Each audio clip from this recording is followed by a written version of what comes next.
Okay, planning board, we are live. We are recording. Phone lines will remain off. Go for it.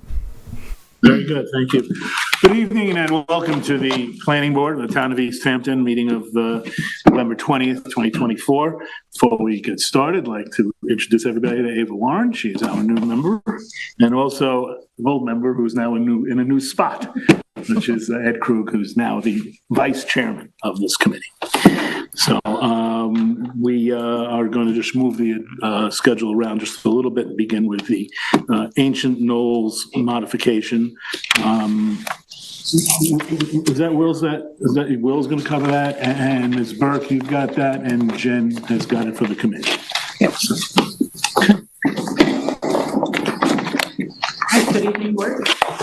So this project is located at 172 Two Holes of Water Road in East Hampton, and it is a subdivision modification proposing a building envelope increase. The site is located within the Suffolk County Pine Barrens, the South Fork Special Groundwater Protection Area, and the Town Water Recharge Overlay District. The property is 191,154 square feet, or 4.3 acres in size, and is zoned A5 residence. The site is improved with a 2-story single-family residence with an attached garage and pool. And this project is a Type 2 action pursuant to SECRA and Chapter 128 of the Town Code and requires no further action.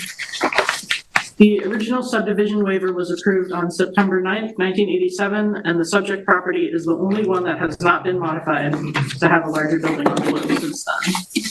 The applicant would like to expand the building envelope to a size which would allow clearing up to the maximum allowed for sites within the Water Recharge Overlay District. The applicant has not provided the sizes of the existing building envelope or the proposed expanded building envelope and should include these in their next submission. Here's the survey. So the proposed building envelope is shown in green and the current is the dashed gray line. To modify a subdivision approval, the planning board must determine that a change of circumstances is present. Applicant has indicated that changes to the Water Recharge Overlay District regulations since the sub-regional sub-waiver approval in 1987 constitute a change in circumstances. The planning department recommends the applicant submit details regarding these changes to the Water Recharge Overlay District in their next submission. The subject property has steep slopes, which are mostly protected with a scenic easement. And here you can see the topography indicated in yellow lines. And the area of scenic easement is up in this north corner. The current building envelope excludes areas of steep slopes, but the proposed larger envelope will extend into some steep areas.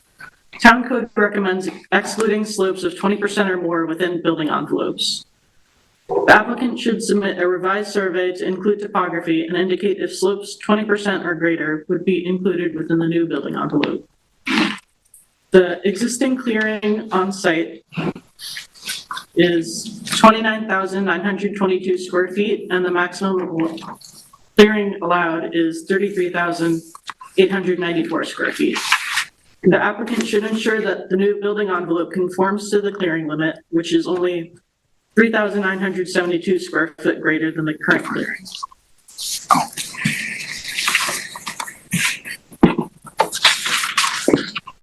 That's it? Yeah. Thanks very much. Ms. Burke.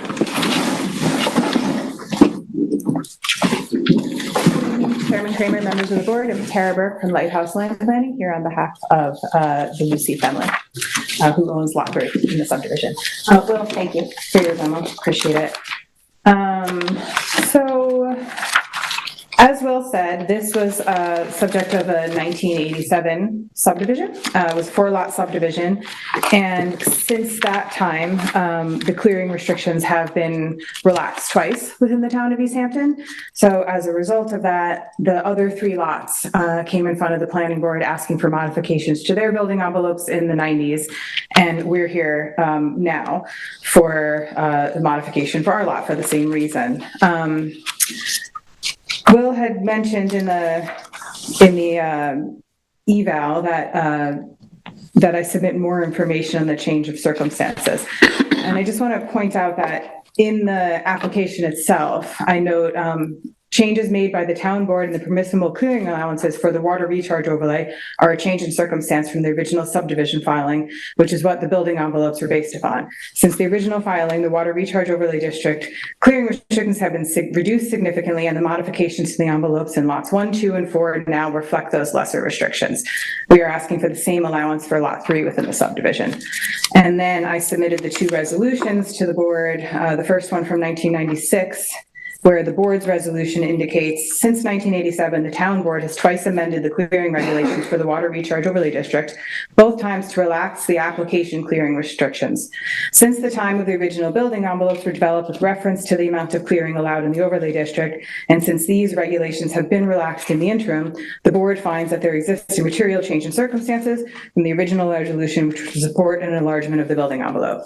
So that was the 96 one. And then the 1999 resolution is submitted as well, which references the reasons noted in the 96 and just basically reiterates it. I won't go through it again, but the original and very restrictive clearing allowances formed for the basis of extremely small building envelopes and plot closed by the board in 1987. The relaxation of these clearing restrictions by the town board permits us to enlarge the building envelope on lot 1 accordingly. And then, thank you for doing the analysis. Will points out further in the memo the exact numbers of the changes in the clearing restrictions. So I'm happy to submit additional information. I just don't know what additional information you would want besides what's in here. If you need me to compile that into a document, I can, but I think it's pretty well established in the submission what we believe the change in circumstances to be. And then as far as the building envelope goes with reference to the steep slopes, I did submit with the submission, this is super small, but the original subdivision map, this is lot 3 here. And that green was the scenic easement established by the planning board to cover the steep slopes. And it was well documented in the original subdivision that those steep slopes were being protected by the scenic easement. Now, the current topography, which was those yellow lines, that reflects post-construction topography. So I'm not so sure how relevant it may be. I think that's why we submitted the original subdivision analysis, because that shows the natural features, right? So the portion of steep slopes that were referenced are right outside the pool there. You can see the pool deck, and there's a small section of steep slopes on the other side of the pool deck. Those are the results of construction. If you compare that to the original pre-construction topography from an undisturbed property, those weren't there then. Otherwise, the planning board would have protected them.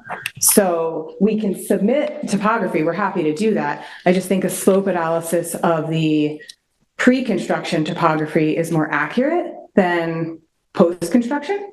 Are you saying that the slope, or should we imply that the slope is there because of maybe the pool? This one right here? Yeah. Yeah, because if you look at the pre-construction, right, the subdivision map that shows the topography, that didn't exist at that time.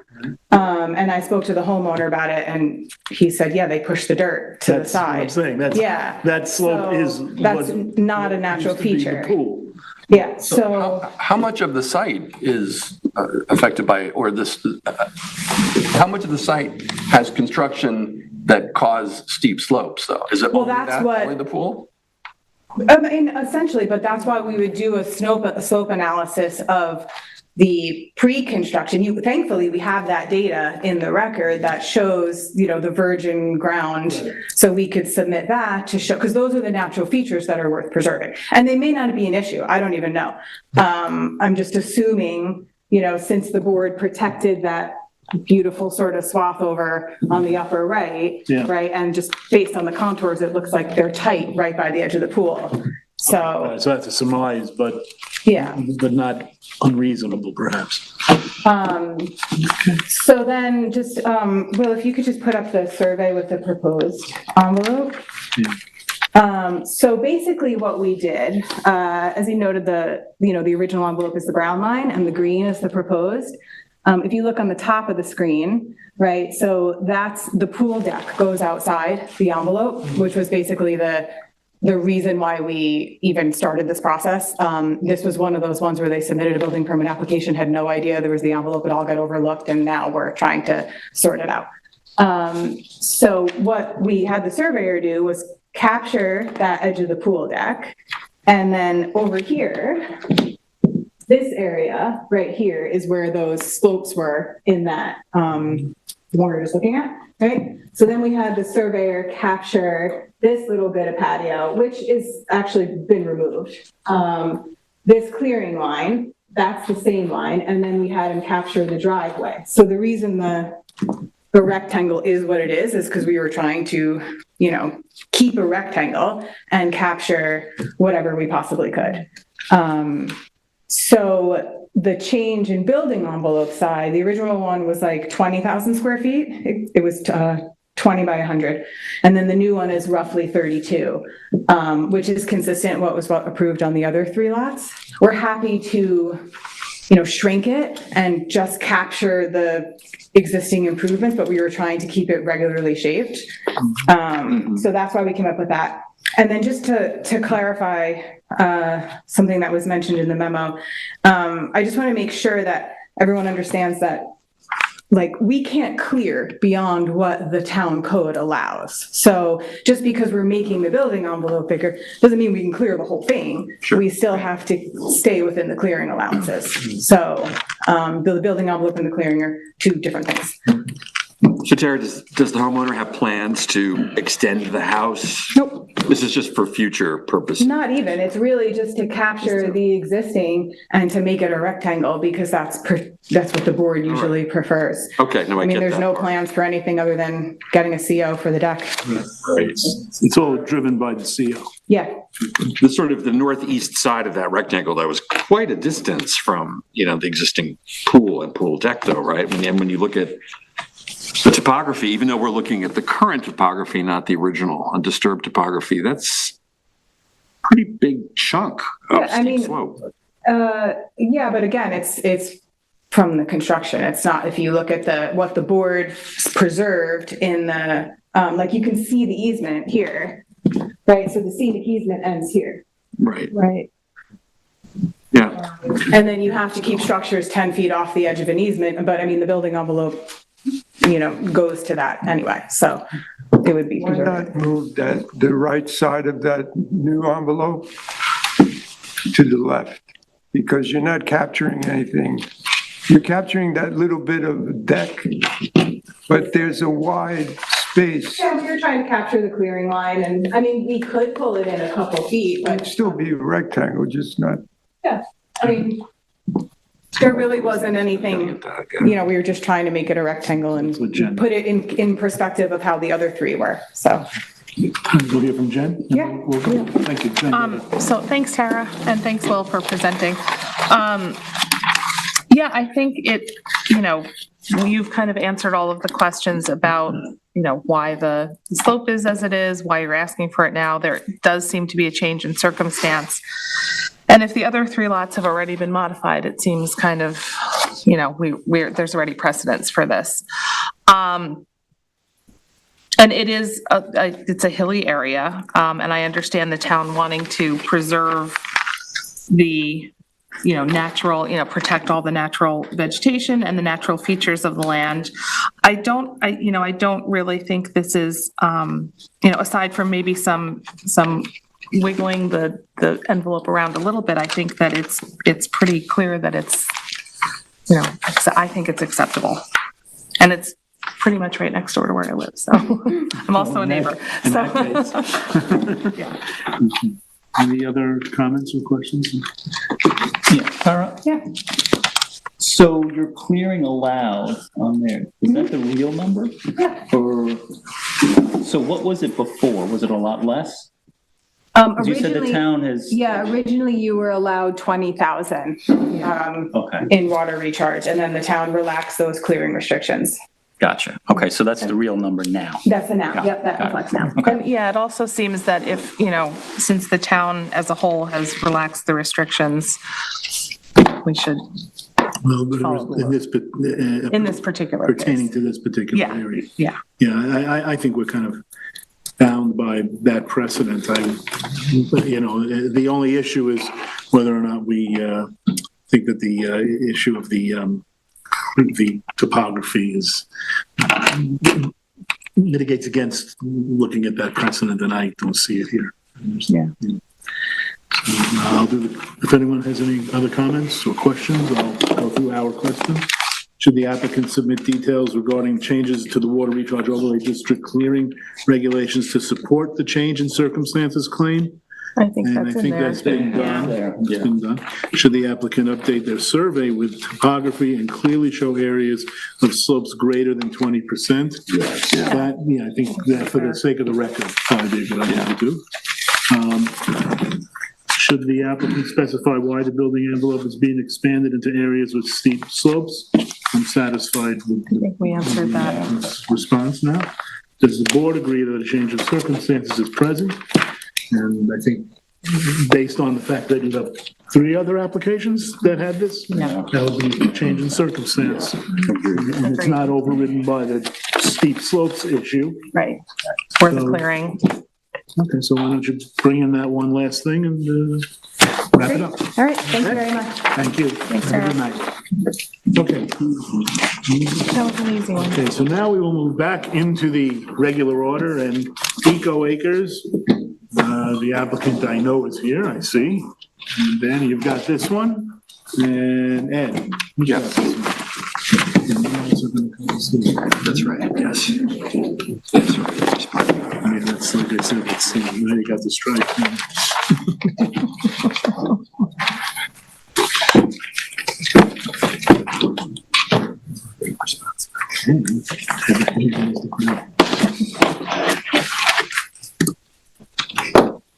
You're on. Thank you very much. Let me, get my screen here.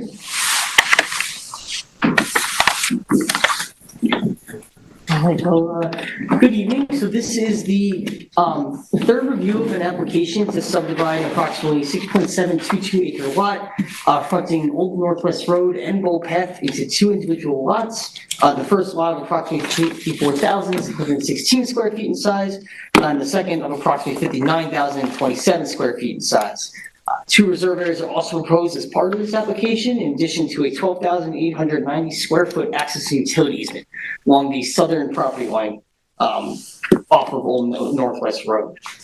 So during prior reviews, the configuration of the subdivision had been modified in various manners in order to meet the requirements for open space from the town code. As a reminder, given the site's location in the A3 residence zone district and the water recharge overlay district, the open space subdivision is appropriate. After careful review by the planning department, town attorney's office, and the discussions with the applicant, it's since been confirmed that reserve areas must be utilized to fulfill the requirements for open space subdivisions, for open space. And the current proposal appears to have been revised and redesigned to reflect the consensus of that prior review. Right, as a reminder, the site is currently vacant. It's located in several areas of important environmental consideration, including the Suffolk County Pine Bay regions, the Groundwater Management Zone 5, and the town's water recharge overlay district. And in terms of the existing vegetation, it appears the site is substantially wooded and is considered to be partially cleared of natural vegetation per the town's records. So let me go pull the plan up themselves. All right. So as mentioned before, again, several iterations of this application have been reviewed since it was initially submitted back in March of this year. Many of the comments issued in the memo are reflective of the initial review of this application, which targeted the basic requirements for subdivisions in Chapter 220 and 193 of the Town Code. Many of those previously issued comments remain relevant to the latest proposed subdivision, and are repeated below where they have not been addressed with the most recent submission. However, for all future submissions, we're advising that typically a cover letter should be submitted addressing the comments from the planning board and planning department during prior reviews. This was not included as part of this submission, so those comments remain relevant as part of this review. So in beginning with the issues, the project is unlisted action pursuant to SECR in Chapter 120 of the Town Code. We have not yet received a short environmental assessment form Part 1 for review, and this is something that is required and should be submitted. Again, this will be prepared utilizing New York State's DEC EAF mapper on the website's located in the memo, and that map for results summary page should be submitted as part of this. But once this is submitted and is found to be acceptable by the planning board, it's recommended that the board request the agency for this project. So in terms of the specific design of the subdivision itself, as again mentioned, this has been revised and during multiple times during prior reviews. With the most recent submission of this application, the two lots have been substantially reduced in size as part of this most recent submission. Specifically, lot 1 again has about 46,606 square feet in size when you consider without considering the access utility easement. And lot 2 is about 54,347 square feet in size. So this is larger than the very first review of this application, but much smaller than the second review of this application. So given that these lots are located within the A3 resident zoning district, they technically have a minimum lot area requirement of 125,000 square feet. However, given that this is an required to be an open space subdivision per the town code, there is specific code that allows the planning board to waive, to modify the town's residential dimensional regulations in order to achieve the purposes and objectives set forth in Article 1 of the Open Space Preservation Code. Again, this will come out as we continue through the review, but some of the board should take into consideration be the total area being proposed to be reserved and relevance to the size of the parcels themselves. But those will kind of get discussed further on through the application. In terms of the actual, the plan shown, the planning board does have a few comments in regards to the design. The first has to do with the proposed lot widths. These have not been directly indicated along the building line as required by the town code. That's something that should be revised and reflected on the map. The second has to do with the proposed building envelopes. So as you can see, there are building envelopes proposed for both of these lots. They do appear to avoid the areas of steep slopes, which are greater than 20%, which we found to be appropriate. However, additional detail about the buffer provided or the purposes of these have not been indicated on the subdivision map. This is something that's usually required by the town code and recommended by planning board policy. Ultimately, though, if the planning board approval of the sub waiver, should the planning board choose to grant it, should clearly specify the building envelopes were configured to avoid the areas of steep slopes in order to avoid any future ambiguity on this point. From there, again, as we given that this is an open space subdivision, there are 2 reserved areas proposed. There's one about approximately just over 41,000 square feet along the property's frontage at Old Northwest Road, and the second reserve area, approximately 137,000 square feet, located along the frontage of Bull Path and in the rear of this parcel. In terms of the overall reserve area proposed, the town code currently requires that 60% of all lots within a A3 resident zone district and water recharge avoid district be preserved as part of an open space subdivision requirement. Based on our review of the plans submitted, it appears that there is 61% is currently proposed to be preserved, so it does comply with the town code. The only comment we really have on that issue is that generally it is required that a fee title reserve area be vested to either a property owner association, the town of East Hampton, or private conservation corporation. This doesn't appear to have been directly identified through the application.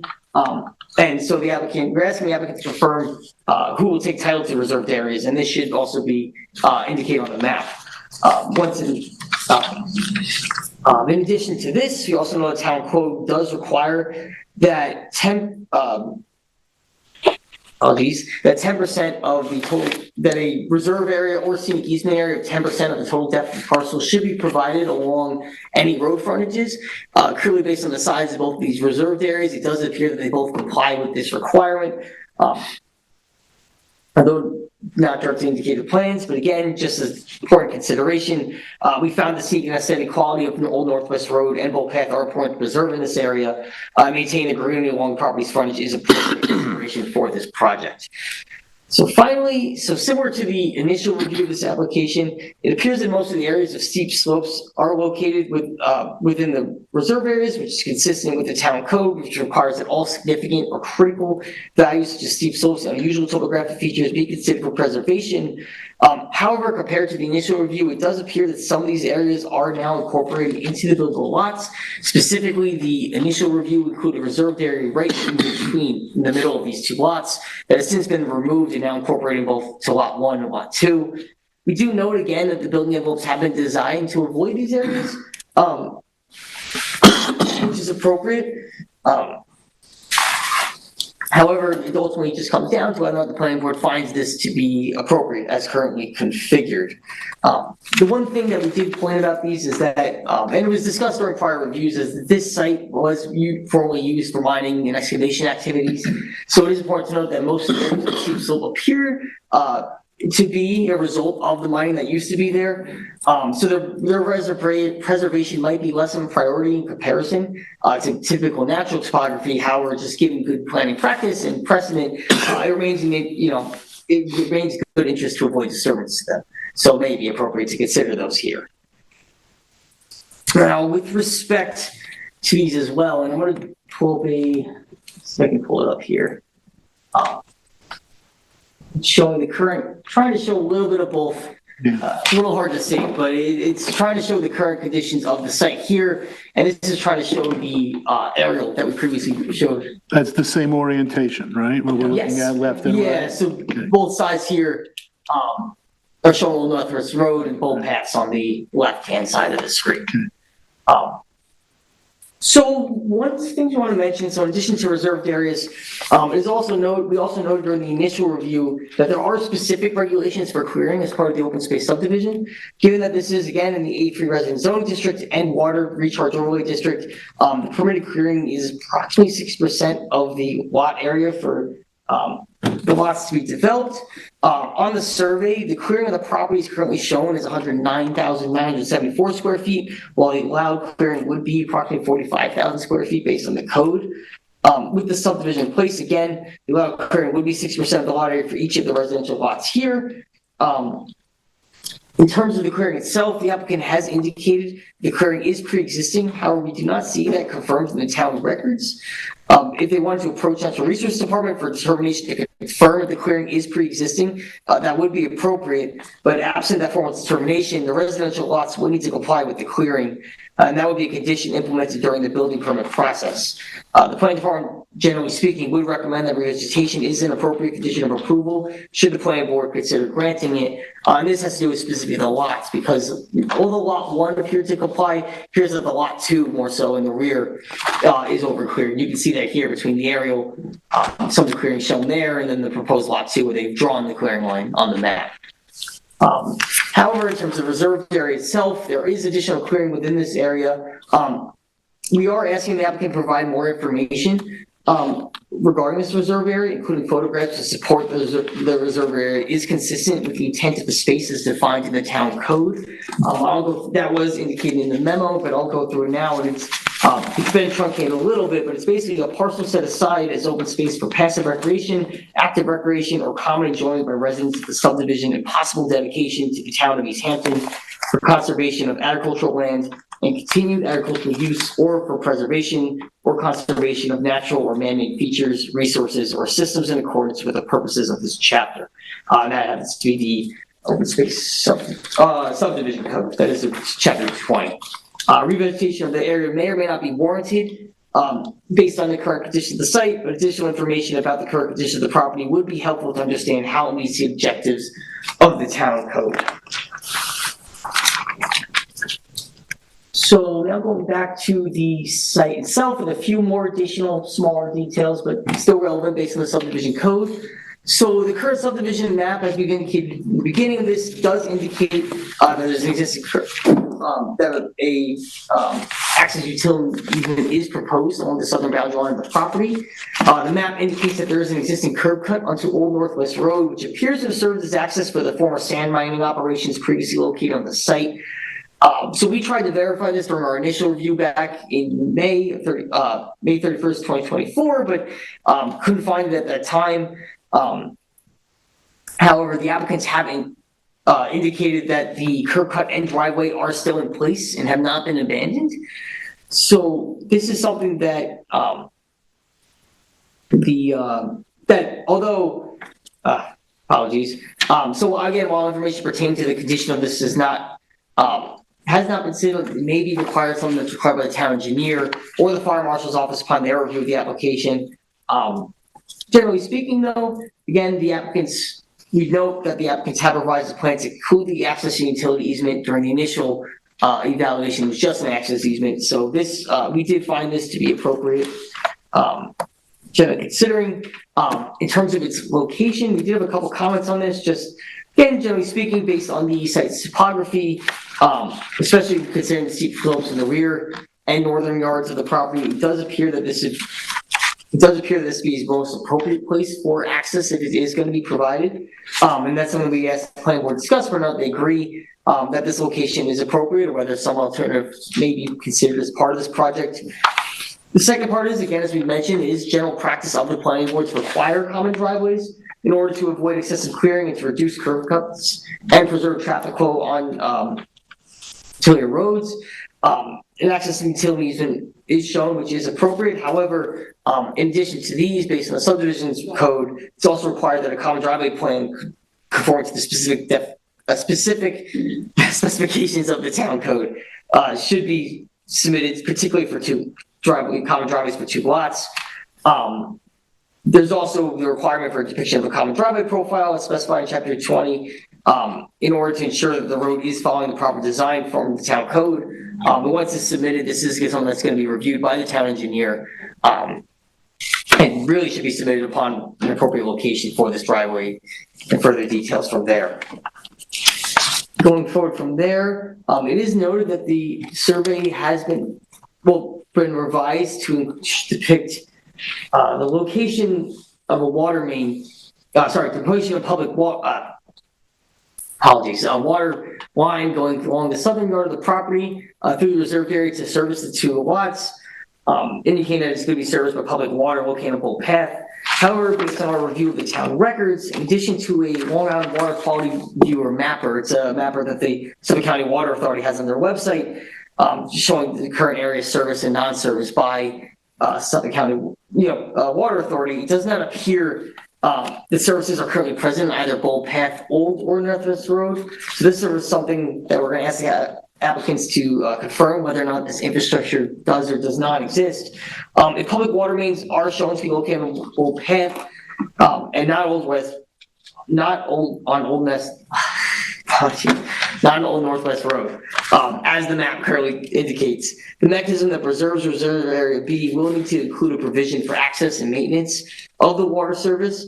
Due to discrepancy in the records, the applicant should supply a letter from Suffolk County Water Authority confirming water availability proposed on their map. If the water infrastructure does not exist, some of the private wells will likely be utilized for the water supply system, which will be subject to the minimum setbacks of Suffolk County Department of Health Services. And these would also need to be shown on the map. Finally, we also note that the current subdivision map includes a typical plot and estimated location of an IAOWTS system for each lot. As the applicant is aware, pursuant to the town code, all new building and structures where a sanitary system did not exist must be low nitrogen sanitary systems as defined further in the town code. Reference there for that. On the last few things, in terms of stormwater collection, currently there's no information on stormwater collection throughout the submission. That was the most recent submission of this application. However, pursuant to the town code, the locations of all existing proposed stormwater management structures on the property must be indicated. Additionally, stormwater plans, calculations showing compliance with the specifications further to indicate throughout the town code must be provided upon the formal submission.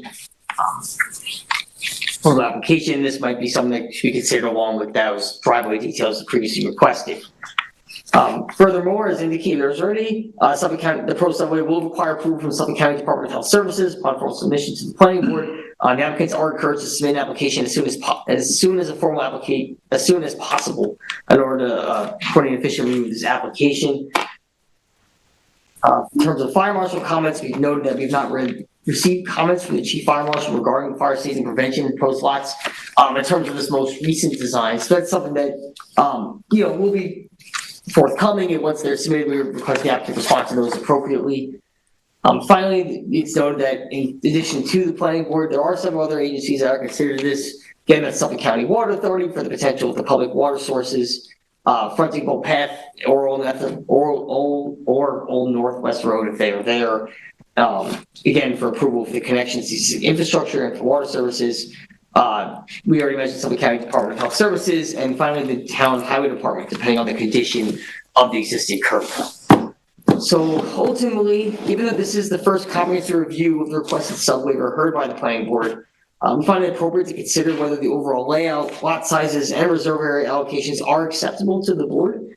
Outside of the overall design, it is noted that there are several remaining items which render the application incomplete. This includes details about the proposed setbacks, the building envelopes, site access, water supply, site drainage, and the project's design. Additionally, the planning board should discuss whether or not they agree with the planning department that a revegetation plan should be required in order to ensure the project can meet the required clearing limits per the town code. And that is Very good, very comprehensive. Thank you very much. Mr. Target.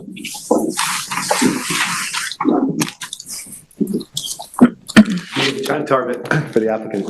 I'll just start at the top of the memo and we'll go line by line. Nice, John. Got another 20 minutes. Thank you, Will, for the thorough review. So a lot of that was housekeeping and stuff that I can handle with the planning department. We don't probably have to go over it tonight unless we wanted to. I'm sure you'd rather we work it out and then come back to you. There's a couple questions we would need answered tonight in order to move forward. I think it's three things. The first is the access road. So the access road was used by the mining operation for 50 or 60 years. It's still there. It's overgrown. It's a mess. It took me a while to find it, but it is there.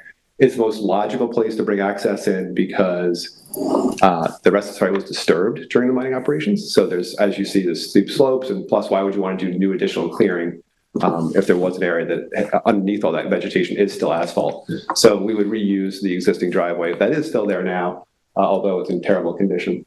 So, and it would be a common driveway like required. So the first question, I think, which is a pretty easy one, is does the planning board want us to reuse the existing road that's there now, or is there an alternative location that you're looking for? Second question is, revegetation. So the town code says that in an open space subdivision, you can't have more than X amount of clearing. This is a pre-existing lot. It was cleared during the mining operations. For the lots themselves, we're happy to bring them into compliance and make them conforming lots as far as clearing goes. There's a zero chance we're going to be able to revegetate the entire site, probably a $500,000 revegetation plan. Those areas we are planning to deed to the town of East Hampton. So the town can revegetate them if they like, but we don't have the money to revegetate them. So we definitely are not proposing. I mean, it's a full stop. We don't have the money to revegetate this enormous site that was cleared for over the last 50 years. And there's nothing in the town code, which the town attorney can confirm with you, that would require us to do that. We're proposing to just deed those to the town of East Hampton. And the other issue is those have been allowed to go fallow for 20 years. So they have started to revegetate themselves naturally. If you went in there now, you'd have to do temporary irrigation. You'd have to, I mean, it would just be basically reclearing what has been allowed to go natural for the last 20 years. But the site, the two lots that we're proposing to create, we would agree to bring into compliance with what is currently allowed clearing, even though they're pre-existing. It's only about 900 square feet. Otherwise, they're already conforming. The other thing is, as mentioned, we're proposing to preserve 61% of the property through by deeding it to the town of East Hampton, and we have further restricted the 2 building lots that are created with building envelopes. And I think that the planning department would like an additional scenic easement over the steep slopes, but as mentioned, these aren't natural steep slopes. These are slopes that were created as part of the excavation activity. And we would like to add an additional easements on top of the 61% we already preserved. So we would like to just leave those in the building, leave those on the properties, but not make them additional scenic easements, just outside of the building envelopes. And those are the three issues that are I think, up for discussion tonight. Everything else is stuff that we basically agree with the planning department on. Just repeat that third point of yours. I'm not sure I fully understand what you're saying. Third point was the clearing, right? I'm sorry, so there are steep slopes throughout the property. Most of them are in areas that we're proposing to put into open space or deed to the town of East Hampton. A very small portion of the lots has slopes more than 20%. There's slopes more than 20%. Yes, yeah. There are slopes that are greater than 20%. Those are technically on properties that we are, we're taking one property, making it two, so they're part of what the two new properties, and they're outside of what we've dedicated as a building envelope. So they're on the property, but not within a building envelope allowed the property. That's what I wanted to clarify. Do we have a topo map? Do we have a topo? Or that's as much as it is we're gonna And can I get? just ask for one clarification, Dan? Is it town code that you cannot build on, or is it just a recommendation that over 20% grade? Town code, correct? It's in the town. It's in the town Yeah. code that you can't build. It's a strict prohibition, but it's certainly been policy to. Yeah, okay, thank you. Yeah, it's more of like considerations for like building envelope design too. I mean, it would be quite challenging, but. Yeah, and it would probably, I think even the planning department said in their memo, it's something you probably take, everybody probably take more serious if it was a natural slope. Yeah. So this was the excavated site. All right, very good. Thanks, John. Thank you. Thanks, Dan. Great review of the project. I'm glad we're getting on track with this. A couple of comments I want to make. First, just to say that I'm not sure whether this is getting too deep into the weeds at this stage of the game, but I think since these are not, they don't meet the minimum lot size requirement for the A3 zone, I think we do need to act on waiving that. Is that something at some point that we need to act on to waive the lot size requirement for A3 since they're not going to meet it? Yeah, you would have to, you'd have to address it and act on waiving. As we proceed, though, we don't need to be doing that tonight. Okay, all right, good. Right, yeah, not necessarily tonight. So thanks, John, for doing the work to get the reserve areas defined in this. I understand. I mean, this is a challenging piece of property. There's no question about it. The steep slopes, which came as a result of the mining activity there, are clearly an issue. And I think my feeling is if those steep slopes are part of one of the lots, but not within the building envelope, I understand kind of the need perhaps to go down that path. So I'm certainly not opposed to that. You've clarified who takes title to this. You're gonna deed this to the town. That's your the plan? 95% likely. We have to confirm that for you obviously next time, but as of right now, that's probably Have you had any conversations with the town on that? Or is it, hopefully it won't. are they finding out right now? Guess what? That's a good point, right? It's a former mining operation. Maybe they're like, you know what? Well, yeah. Yeah, I think there might be other organizations that would be There's some willing to costs take it. associated with the math on our side is there's some costs associated with forming an HOA and putting it to the HOA. Yeah. So it might just be cheaper and easier to give it to the town, which is maybe what all applicants go through that same process, I imagine. Right, exactly. They're not all former mines, though. Yeah. So, yeah, So maybe they'll help no takers. you may, like, So let's see how that goes. Yeah. So that's a good point. Maybe it won't be. Maybe it'll be an HOA, but it will be in one of the things that is permitted under town code. Exactly. I think, the other choice would have been a, conservation organization of some kind, but I don't think it really has that kind of preservation quality, right? That kind of value. And actually, that we'd be open to that if the board, but again, maybe the conservation organization doesn't want it. Which brings me to the next point, which is really, my main concern. And again, I kind of understand the difficulty of dealing with a site like this, which was mined previously, right? Yeah. But, I do think that now that we're kind of in, we're talking about reserve area, right? I think the definition is that there needs to be some public access, passive recreation of some kind, or set aside for the enjoyment of the residents of an HOA if there is one, right? Yeah.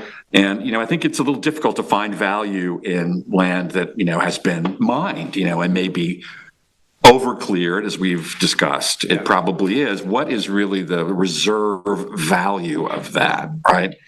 I may be getting sort of too deep into this, but it feels to me like it's the value of it to the residents of the two lots and to anyone else in the town is sort of minimal. So I I do kind of raise the point of, and I know revegetating all of that is onerous, but I wonder if there's some compromise that can be made regarding that, working with the planning department to figure out how to make it, a reserve area that actually has some real preservation value. Yeah, no, is the short answer. We are not looking to revegetate that area at all.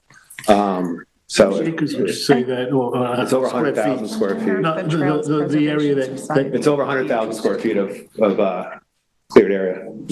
that giant white spot in the middle of the map, that's what I'm getting at. There's 3 acres? the fact is not Huge. Have you been in there? No, I mean, and I hear you on wanting revegetation, but we're contract vending, we would just not purchase the property.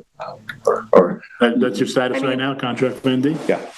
And John, you said it is revegetating somewhat by. For over 20 years, I haven't been touched. So, I mean, so open space has more than just vegetated. I mean, first of all, it is vegetated, but there's the open space aspect of it, right? Understood. So no one can build there.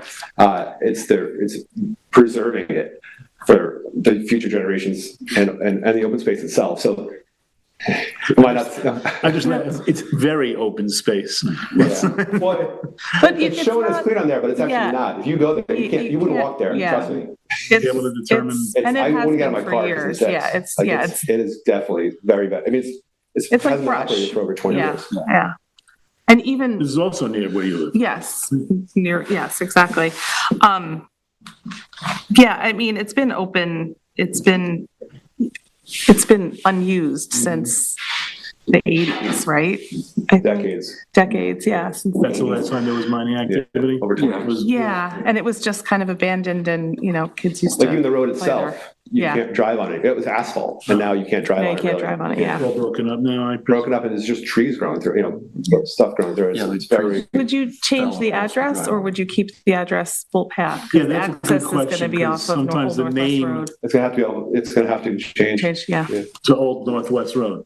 Yeah, I think last time I was here, I said the address would have been better on the full path. Yeah, I know. That's what I was thinking. I was thinking 199 full It's a path question, sounds better talk to the than, realtors about what name sells better. than- Yeah. But I think we have, Path I think I or- said that we would have preferred to actually take access from both Yeah. paths. Yeah. It's just it's a tough spot right there too, just around the firehouse, like, Yeah. as far as access goes. But I don't think the board would like us to put in new access on both paths. not through the reserve, right? So I think it's a great thing. I mean, so in terms of clearing and revegetation and so on, you are going to, as you said, revegetate, the lots themselves to the degree that they need to be re-vegged. So, yeah, I mean, so that's really it. I think I'm supportive of the overall concept. And I think there's housekeeping stuff to be done, as you pointed out yourself. And, we need to get working on that. One issue I had, whatever the board decides is fine, but the memo says that we should submit a revegetation plan for that section of the lot now. It would be great if we could just condition any, before anybody gets a CO on that property, that a revegetation plan be approved by the town of East Hampton and implemented, as opposed to submitting a revegetation plan now. You're talking about on the On the development. building lots, yeah. I'm not so sure that it matters right now, like what we plant there, as long as eventually Natural Resources signs off on it before we get a CO. Yeah. But And they're gonna have to. it's not something worth fighting. Who knows what the purchaser might be interested in. So. Yeah. Yeah, that's right. That's what I was thinking, but. Anybody else? Any other comments? Board members? I'm just Go ahead, Mike. curious about the blue line and that steep drop. I walked through here a couple times. How stable is this? I mean, it's like a 40, 50 foot steep drop. Yeah. And you're going to put a house on there. Yeah. I mean, are you worried about it falling down? The building envelope is next to a 60-foot drop? Or That blue line in the middle. Yeah. That's the property line. That's the Yes, property line. that's Right, but you're putting a house here, and this is topography, that is a steep, and it's like, Michael, step back a little bit It's while you're like pointing. 40. Seriously, I can't really see where you're pointing. sorry. Like I walked all the way, it's hard to get through there, Yeah. but from this point, I mean, it goes, this is like 40 feet, 50 feet down from up here. Right. And you're putting a house, and it's Yeah. pretty steep. Yeah. You're putting a house right there. Well, that's not necessarily the location where the house is gonna go. It's the edge of the envelope. Well, I just see this house right, what is this? That's That's, I think it's just a proposed place- building. it's a Yeah, very placeholder. preliminary. That is undisturbed still land, all I that believe. property. Yeah, I mean, the house put is any going Your further house to the sliding right. down. Yeah. That's not where the house is going. Okay, The house could go further to the right. I hope it That's does. just a placeholder. Yeah, no, it's a But it might be a fair nice point overlook. that, they'll have to take into consideration when they do it could require retaining walls. Really big retaining wall. Yeah. Yeah. Okay. All right, anybody else have any comments? Bruce, you look like you have. Yeah, so, John, do you know if there's public water There is, yeah. on both? Yeah. Oh, yeah, thank you, that's a very good question. They haven't updated, that's what I meant, there's a lot of stuff was mentioned is very valid, I just didn't bring it up because Right. Yeah. we Well, haven't no, the resolved. water, the source of water. Yeah. Where, it's town It's on water? Bull Path It's on or? Bull Path. It's or on no- Bull Path, it has okay. not been shown on the Suffolk County maps yet, but if you It's drive new, down there, you yeah. can see the hydrants there. Yeah, Yep, Yeah, they've been putting in water all around there. Yeah. we're working with Drew Bennett, we have it under control. That still won't put you on Bull Path for a street address though. So. All right. Any other questions, Sorry. comments, or issues? We'll go into the questions then. Does the planning board agree the sub-waiver overall layout is appropriate? yes. That's your big takeaway from tonight. Should the applicant revise the plans to include requested details on lot configuration, including proposed lot width of each parcel and the setbacks to the building envelope? Oh, he's ready Yeah. at that stage. Yeah. Okay. Does the planning board find the overall design and layout of the proposed reserve areas, and that's in quotes, to be appropriate, or should additional areas such as those with steep slopes be considered for preservation? And I think that satisfies that's all the- part of the overall. Yeah. Part of the You all overall. agree? Yeah. Okay. Should the applicant update the map to provide clarity on who will manage the reserve areas? We will. Ultimately. Yeah, Yeah, but- somewhere yeah, along the way. yeah, at some point before we get done with you, yeah. We'll need that before, it leaves.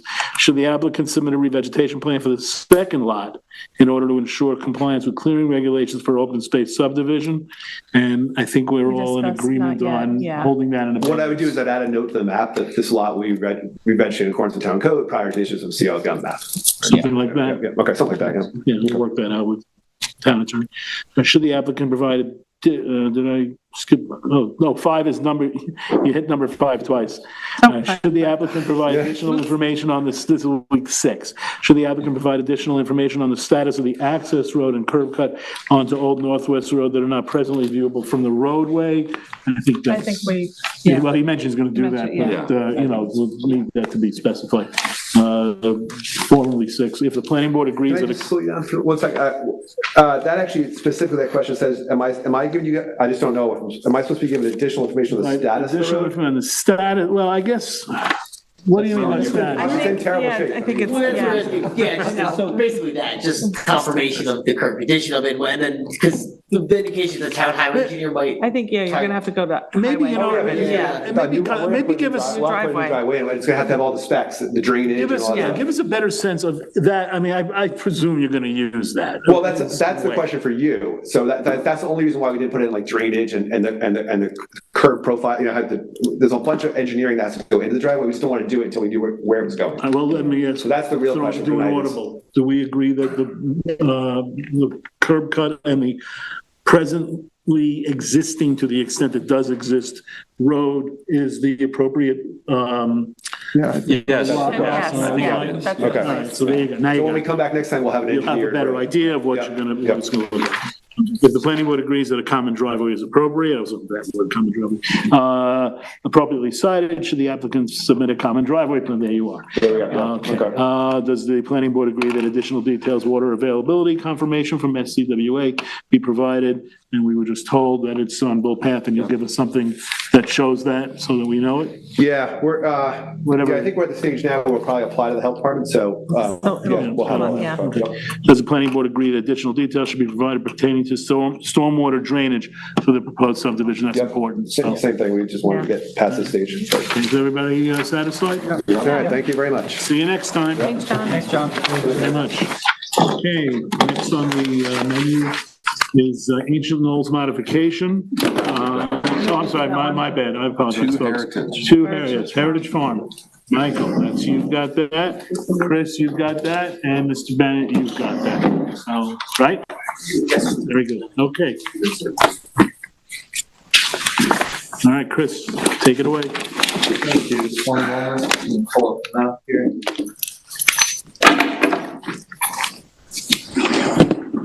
All right. Good evening, Chris Stecker from the Planning Department. Today we'll be doing the board's initial review of a final subdivision modification for Heritage Farm Laney. Note that a memo was prepared for August 14th, but the project was adjourned before the board had a chance to discuss this application. So the subject parcels highlighted here, it's Heritage Farm Lane, which is off of Cedar Street. It's not too far from the high school nearby. Not sure why the surrounding area is not loading. So anyways, the subject parcel is 40,007 square feet or 0.92 acres. It's zoned A2 residential and the parcel's within the agricultural overlay district and is burdened by a ceding easement recorded in 1990. That involves this wooded area along the northern property line. The parcel is also within groundwater zone V and the South Fork Special Groundwater Protection Area, which identify the parcel's importance to groundwater protection. Moving on to the application itself, I'm just going to pull up the survey submitted. So a request to modify subdivision application has been made seeking the relief of covenants in the declaration and common driveway agreement recorded with the Heritage Farm subdivision approved September 26, 1989. And the proposed subdivision modification was previously reviewed by the Planning Department for the August 14th meeting as mentioned and was adjourned. Therefore, this is the first discussion. And the subject covenants, which they seek relief from, these covenants restrict access to and from Heritage Farm Lane to one common driveway for mutual use. And that's shared with the neighboring property here, lot 2. Could you run the cursor over? Yeah. So that's the common driveway. And they're seeking relief from that covenant, which restricts their access to that one common driveway. Specifically, the applicant seeks to permit the maintenance of a second driveway, which is shown, and I'm just going to pull up a timeline of the second driveway, which is private and has existed for approximately 20 years based on aerial imagery. And you can see that here it's circled in red. That seems to have been created between 2004 and 2007. It's when we see that driveway making that connection to Heritage Farm Lane, establishing a new private driveway. So this driveway is also indicated on surveys attached to the most recent certificate of occupancy for the property, dated May 26, 2021, and another certificate of occupancy dated in 2010. Although the driveway appears on the surveys attached to the mentioned COs, a building permit application was never made to expand driveway access beyond the approved common driveway. So moving on to the issues of discussion regarding the State Environmental Quality Review Act, SECRA. It's a type 2 action pursuant to SECRA as well as Chapter 128 of Town Code. Therefore, it's not subject to any additional environmental review. And then just giving an overview of the context for review, given this was an application that was adjourned. The Planning Department at the time had indicated that additional details on dimensions of the subject driveway should be submitted with an as-built survey to evaluate dimensional conformance. The applicant has since provided that in a sufficient manner, just given the area and width of the driveway. The initial evaluation determined that to approve the subject driveway, the declaration and common driveway agreement must be modified, and per paragraph 13 of that agreement, this requires the approval of majority +1 of the planning board. During this review, it was discovered that the subdivision approval from 1989 requires 65% of the wooded areas to be maintained in their natural state with no clearing or other disturbance on the subject property. And that's because this property was fully wooded at the time of the subdivision. Regarding the most recent submission, the planning department notes that the applicant indicates that no restriction against clearing has been recorded against the property. So the planning department notes that the clearing restriction is outlined in the subdivision approval dated from 1989 and is reflected on the subdivision map of Heritage Farm. And that was certified with the county June 26, 1990. The applicant also mentioned that this board has granted relief sought herein with respect to another property within the very same subdivision. Therefore, the applicant is arguing that they should not receive disparate treatment. The applicant's referring to an amendment to the Declaration and Common Driveway Agreement, which removed the requirement for 1 and 3 Heritage Farm Lane. So those are these two properties across the street. They're both vacant parcels. And that modification removed the requirement for them to maintain a common driveway between the two properties. However, this amendment did not permit any property in the subdivision to have 2 driveway access points. It only removed the requirement for them to share a common driveway. This amendment did also did not address future access to these properties, which I mentioned are both vacant.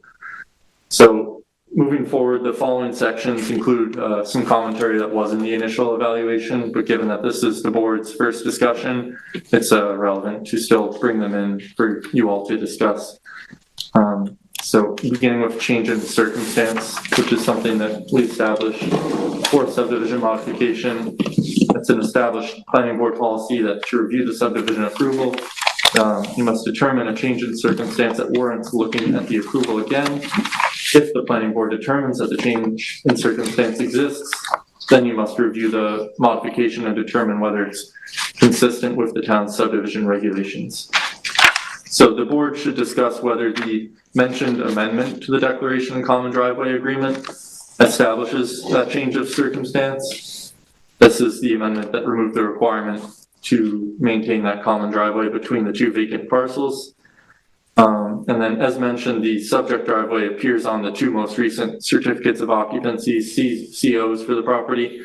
And the applicant reports that the current owner purchased the property in 2021 after these COs were issued. And the planning department notes that the COs showing the driveway were in place at the time. So in previous discussions with the planning board, it has been noted that the issuance of a CO is considered a change of circumstance. And in this case, 2 COs showing the driveway in question have been issued. So if the board agrees with the issuance of these documents qualifies as a change in circumstance, then the review can proceed pursuant to the planning board's typical review procedures and policies. The planning department notes that town code regarding driveway access and subdivisions was last updated December 1999 before the subject driveway was created. Therefore, there's no policy changes that would establish a change in circumstance. And the applicant has stated that they wish to maintain the private driveway to allow for more convenient access to and from within the lot. So the planning board's established approach to subdivisions is to proceed in the interest of good planning. And part of this is to maintain common access, as this both reduces clearing and conflict points on local roadways. But it's noted that Heritage Farm Lane is a cul-de-sac serving 8 properties where traffic would be less of a concern. So having less area devoted to driveway would be an opportunity to have more natural areas on site, and in spirit of the original approval, which I'll discuss momentarily when we get to clearing. But the planning department recommends that it's appropriate for the board to consider the situation is unique due to the issuance of COs for the site, which means that it wouldn't serve as precedent for allowing multiple access points in the future, while the standard approach is for just 1 access point in a subdivision. So considering all that material, the planning department recommends that the applicant should further expand on whether the second access is absolutely necessary, and the board should consider whether the second driveway would be in the interest of good planning and consistent with subdivision regulations. Currently, aside from the issuance of the COs with the driveway present, the planning department does not see other factors that support the second access being necessary or appropriate. So moving on to clearing, which is an issue in the subdivision. The planning department notes that per condition 17.9 of the subdivision approval from 1989, that at least 65% of this lot was to be maintained as wooded area with no clearing or other disturbance. As mentioned, that's reflected on the subdivision map itself as well. And the applicant's revised submission argues that this covenant was not recorded and is not enforceable against the subject property. That condition does not seem to have been adhered to over time, either for this property, the subject lot, or the other lots it applied to, which are 5 other lots in this subdivision. The initial evaluation noted that the property may also exceed the maximum clearing permitted in residential districts. However, the correction's been made that the property is within the agricultural overlay district and therefore would be exempt from town code clearing requirements for residences. So based on aerial imagery review, the subject parcel was fully wooded, as I mentioned at the time of the subdivision when it was approved. And currently the site does not appear to be in conformance with the subdivision conditions. And aerial imagery of other lots in the subdivision similarly are not consistent with the 65% requirement. Multiple COs have been issued to the subject parcel without enforcement of the subdivision clearing restrictions. And said restrictions have not been enforced on other parcels in the subdivision where they are applicable. So due to this, the planning department does not recommend that the board require strict adherence to these provisions. That being said, smaller areas devoted to structures like driveways, so decreasing that area would be still seem to be consistent with the original subdivision approval. So regarding the declaration and common driveway agreement, just to review that to modify the agreement would require a majority +1 of the board, and as mentioned, already mentioned a couple times, there's the neighboring properties no longer have to maintain that common driveway. That was the only amendment that's been done to the agreement. Regarding subdivision requirements from the approval itself, as part of the Heritage Farm subdivision, the declaration and common driveway agreement was recorded, which limits access for the subject property to the common driveway. And this is shown on the final subdivision map, and the planning department notes that the subdivision approval itself also included the requirement for the common driveway to be maintained for this property. Therefore, the subdivision map and resolution also may need to be modified if the planning board did agree to this requested change. However, since the applicant does not wish to abandon the common driveway, the planning board resolution may not need to be modified. Now jumping to the conclusion. While the current owner of the property did not construct the driveway at issue, the planning department notes that it's not appropriate to construct sites in ways not conforming to approved subdivision conditions and covenants and restrictions on a property, and the planning department does not condone this. The applicant is requesting to change subdivision conditions of approval, which were recorded on the property in the declaration and common driveway agreement, and formalizing the conditions of approval in this way is intended as an additional mechanism to ensure that these requirements were maintained, and underscores the importance of these conditions as factors that the planning board had considered in its decision-making at the time. So if the board agrees that the COs issued qualify as a change in circumstances, then the review should focus on whether the second driveway, the subject driveway, is consistent with established policies and subdivision review. The planning department notes that common driveways are typically required and typically considered to be in the interest of good planning. As I mentioned, they reduce the conflict on roadways and minimize the area needing to be cleared.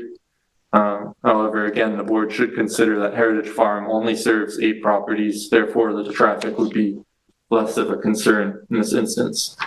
The board should also discuss the clearing restrictions that require the property to maintain 65% of the wooded areas with no clearing or other disturbances. The planning department recommends that this is viewed in the context of the issued COs and other properties in the subdivision also not adhering to these requirements without enforcement.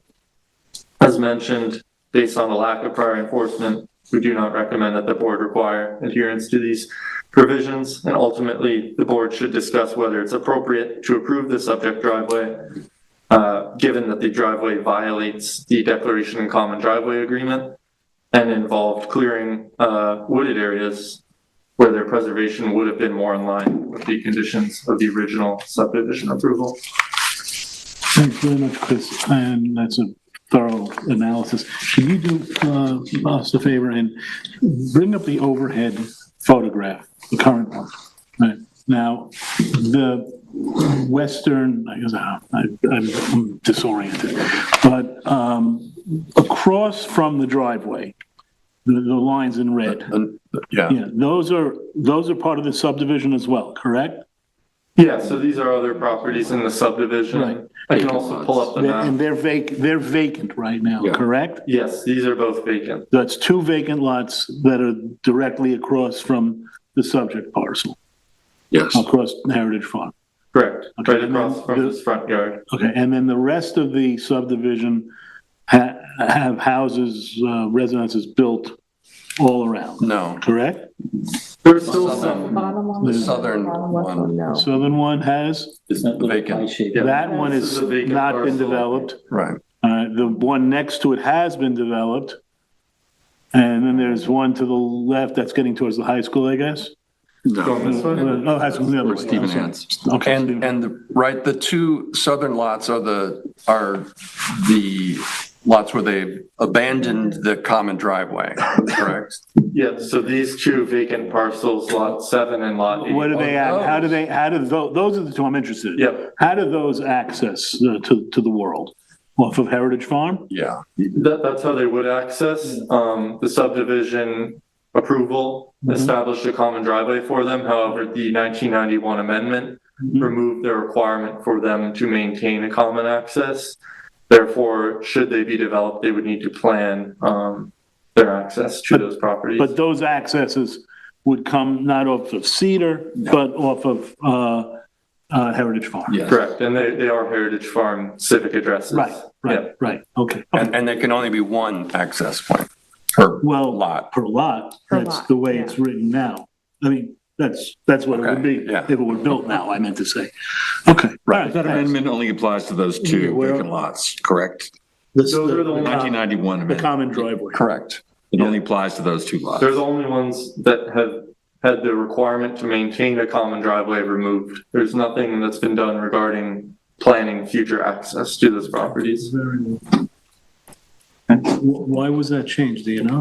I'm not sure that it was a 1991 amendment and it simply struck the paragraph, which required them to maintain that driveway. There was no additions or substitutions, about how access would be. Long before we leave. Yes. Very good. Okay, Mr. Bennett, you'd like to? Sure. Thank you, Chris. Thanks a lot. Thanks for letting me speak. I'm here with Gretchen Lanning, who's one of the property owners who Welcome. relatively recently purchased the property. It's important that our review, and I thought the staff report was very thorough, and I appreciate that. It takes a lot to, having been a former planning board lawyer, it takes a lot to go through these things, and I do appreciate that, although that was in the last century, literally. It appears by our review, and I'll just hand these up, that there have been 3 certificates of occupancy issued since there was that second driveway. Has the planning board seen those COs?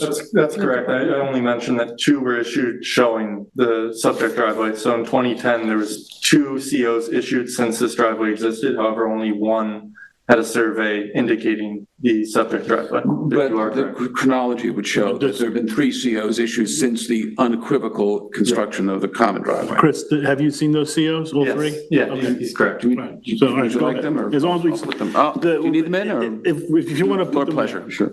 Let's go. So that's important. Because one of the things you're looking at here is, why do you have these well thought out planning restrictions? You can't have a Procrustean adherence to these. conditions and planning concepts, you have to inquire what they're there for, and what the purpose of them is for. So this has been a situation where for 20 years with no demonstrated land use issues, as a fairly famous case says, has existed without any apparent harm.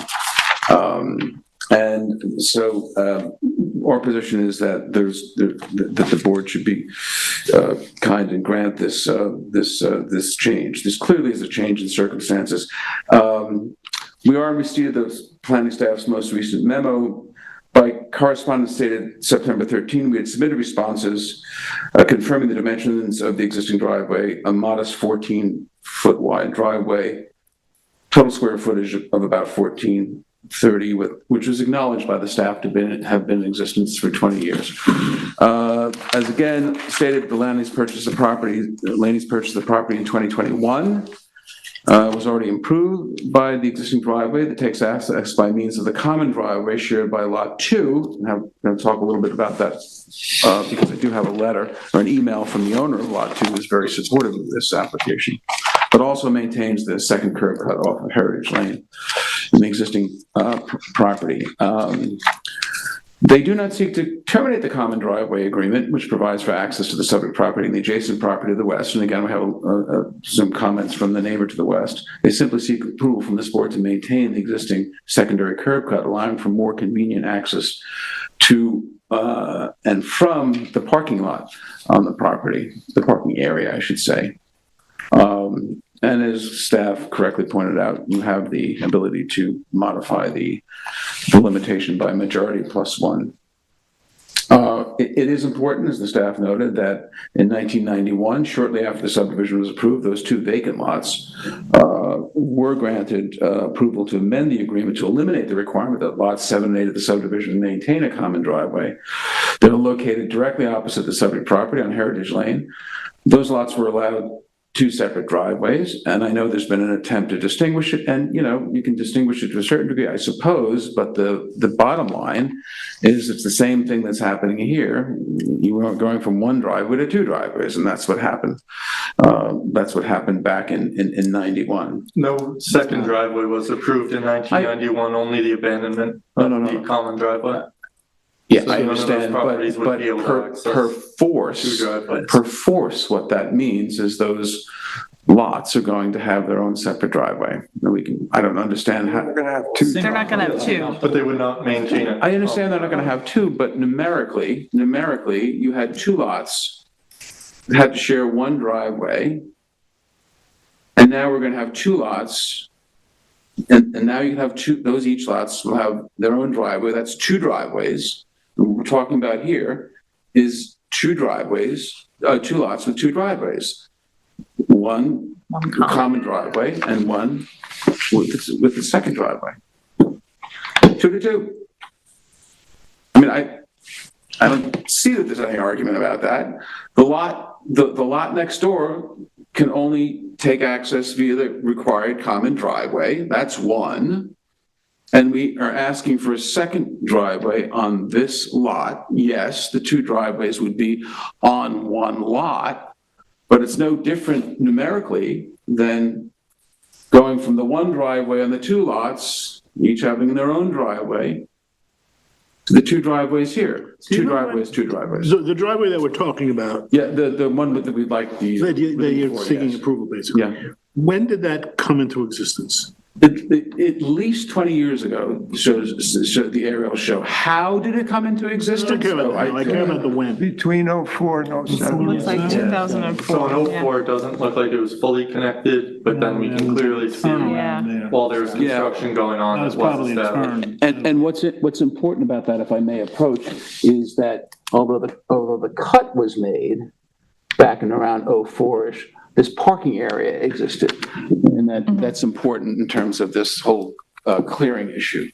So it's really not much change in the clearing issue from the introduction of this cut, which is maybe 50 to 100 square feet. There is a change in that, before the driveway cut through at its second point, when one would come down Heritage Lane, one would only see Heritage Farm Lane, one would see continuous trees and woods until they got to the common driveway from which, what is it, number 4 and number, what was your client's number?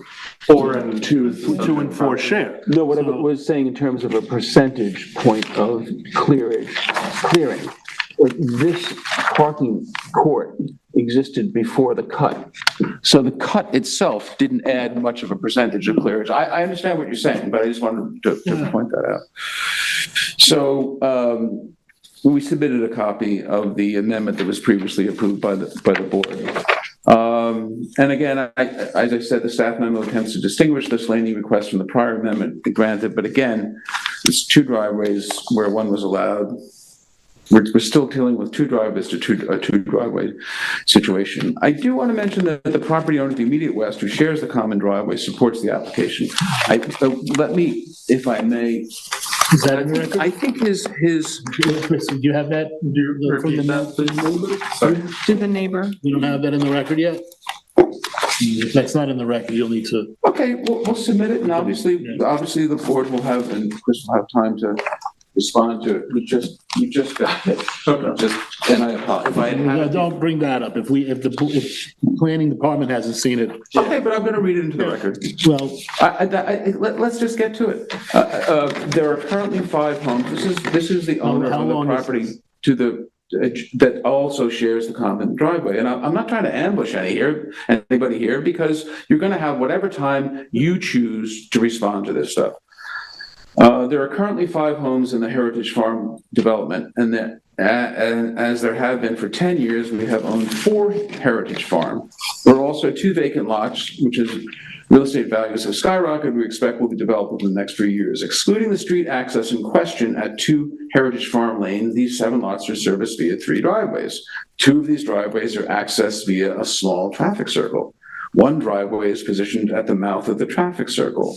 While 1 or 2 vehicles per home may have been the standard in the early 1990s when this development and its design was approved, it's now common for these homes to have 3 or 4 vehicles each, particularly during peak season holidays. That makes for a lot of vehicles potentially traversing a very small traffic circle, which, given the long-established hedges, has limited sight lines until the vehicles are almost on the circle. In contrast, 2 Heritage Farm Lane, street access in question is well east of the traffic circle. Over the past 10 years, the current owners and their predecessors have used this as their primary street access and used our shared driveway onto the circle only during gatherings or when service vehicles were blocking their other street access. In our opinion, requiring 2 Heritage Farm Lane to eliminate one of their current access ways to the street would be a disservice to the entire development. So I'll submit that to the staff. I'm sorry, just got it. No attempt to ambush, and as you guys know, you're going to take whatever time you need to respond to any of this stuff. So I don't think there's any harm or foul here. If I had it beforehand, I would have done. I apologize. So that's important. You'll put it in the record, and then when next time we meet, we'll be able to discuss it then. As acknowledged by the staff, Heritage Farm Lane is not a heavily trafficked road, nor is the second curb pit located within a portion of Heritage Farm with limited visibility. So you're not having a sight distance issue. It's been made for 20 years without issue. And again, the board has previously granted approval to remove common driveways for 2 parcels directly across the street. I did conclude in the package submitted a copy of recent Suffolk County Supreme Court case in overturning and denial. The court noted as a Judge Modeleski decision, the principal precedent effect in the area of zoning has been enshrined in New York for decades, a decision which neither adheres to its own prior precedent nor indicates its reason for reaching a different result on essentially the same facts as arbitrary capricious. Here we have demonstrated the board granted an amendment to the common driveway agreement for the properties immediately across the street from the subject property. I also addressed in the letter on our September 13th comments raised by the planning staff relating to an alleged clearing restriction. affecting the subject property. There is no declaration of covenants and restrictions recorded against the property that restricts clearing within the property, other than this buffer area, which has been adhered to, the buffer area shown on the survey. And I want to thank the staff for being very candid about the fact that this clearing restriction, although it's buried in a planning board file somewhere, never made it into a covenant, and has clearly been more honored in the breach. What's the expression? More honored in the breach than in adherence on the subdivision. So they're not suggesting any remedy on that. I did, just for the purpose of completeness and clarity, submit a case, Iano versus the Town of Southampton Planning Board, where the second department noted that the restriction is not, bless you, is not recorded against a property. A subsequent owner cannot be charged with notice of the condition. That's on the clearing issue. That's on the clearing issue. I admit that the common driveway is in a covenant, which, was missed by the building department 3 times.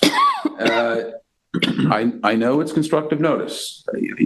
You and I know both, Mr. Chairman, that I'm not going to argue that it wasn't constructive notice, but nevertheless, it's something that our client, you can make inquiry, was not made aware of. When did your client buy the property? 2021.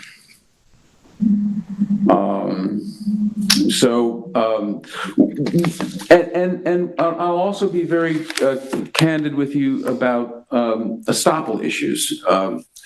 It's virtually impossible to argue estoppel against a municipality in the state of New York. It's that famous Parkview Central case where a Manhattan developer went up 6 stories. 6 stories. You know what happened to that? Well, I do know what happened to that because one of the guys who litigated, a partner from Kramer and Levin, is a friend of mine, and we've had many discussions about it. And so why do I bring up Parkview? Because what people forget about Parkview is that, yes, there can't be any estoppel against a municipality, but it had a relief clause at the end of it. The court specifically noted, yeah, you can't stop the municipality, but you can go to the Board of Standards and Appeals, which is, of course, the Zoning Board of Appeals. Now, you're not the zoning board.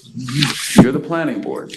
However, and I'll give these cases to council and to the staff. The Pearlbinder case, the Ledral case, and the Woods case all state that a good faith reliance on a building permit lends support to a variance application. That doesn't come to a surprise to you. You hear that all the time. And the essence of that is one looks at a building permit, one looks at a certificate of occupancy, one looks at the survey that the certificate of occupancy was looked upon.